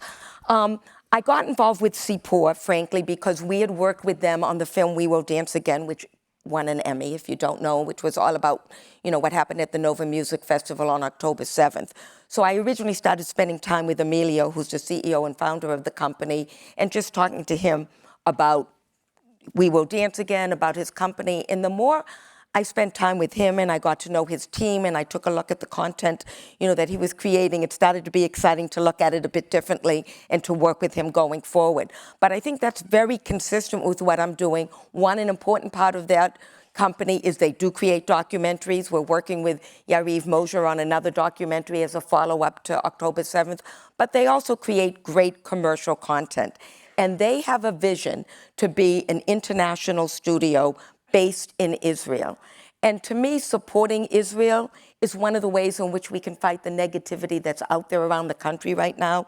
And one of the things I love about this company is that they have already executed on the vision that they have. So if I can just tell you for 1 minute, we're doing a show in Argentina with Noah Corral, who is one of the top female singers in Israel. And it's a musical romantic comedy that is being filmed in Argentina for the Latin American audience. We're doing a project in Australia, which is going to be a political thriller, where we're working based on there. Another show I'm really excited about is called Heart of the Killer, which is about a female doctor. It's based in Israel, who gets involved with the illegal organ transplant business to try to save the life of a friend, and then it continues with, things along that line. So, and again, working with Yariv Mosher on the documentary side. So to me, that's very consistent with my role in wanting to be supportive of Israel and in creating content that will have an impact. And in terms of my other production, I've gotten involved in doing some other films, that are supportive of Israel, and of course in Broadway, which was fun.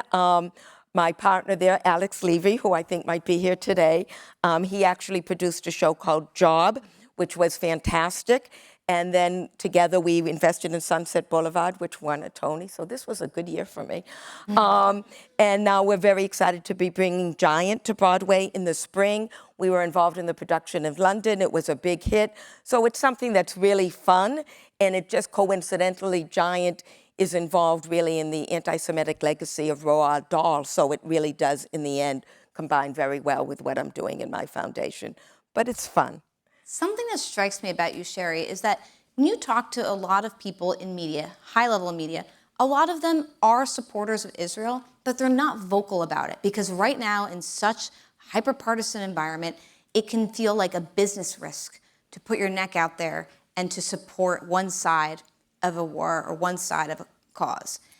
Why are you so passionate, and why do you feel so comfortable when a lot of your peers do not? You've never known me to run from controversy. But honestly, I speak to kids, And what I always say is we have a responsibility and an obligation to use our voices and to use our platforms to create the world that we want for our children. And it's great to think something quietly and to be supportive over the dinner conversations.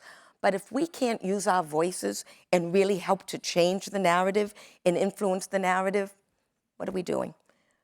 So to me, it's very, very important, and that's why I'm so engaged with creating content that presents Israel in a different way. And by the way, supporting Israel doesn't mean we agree with everything they do, everything the government does. Supporting the United States doesn't mean that we agree with everything our government does.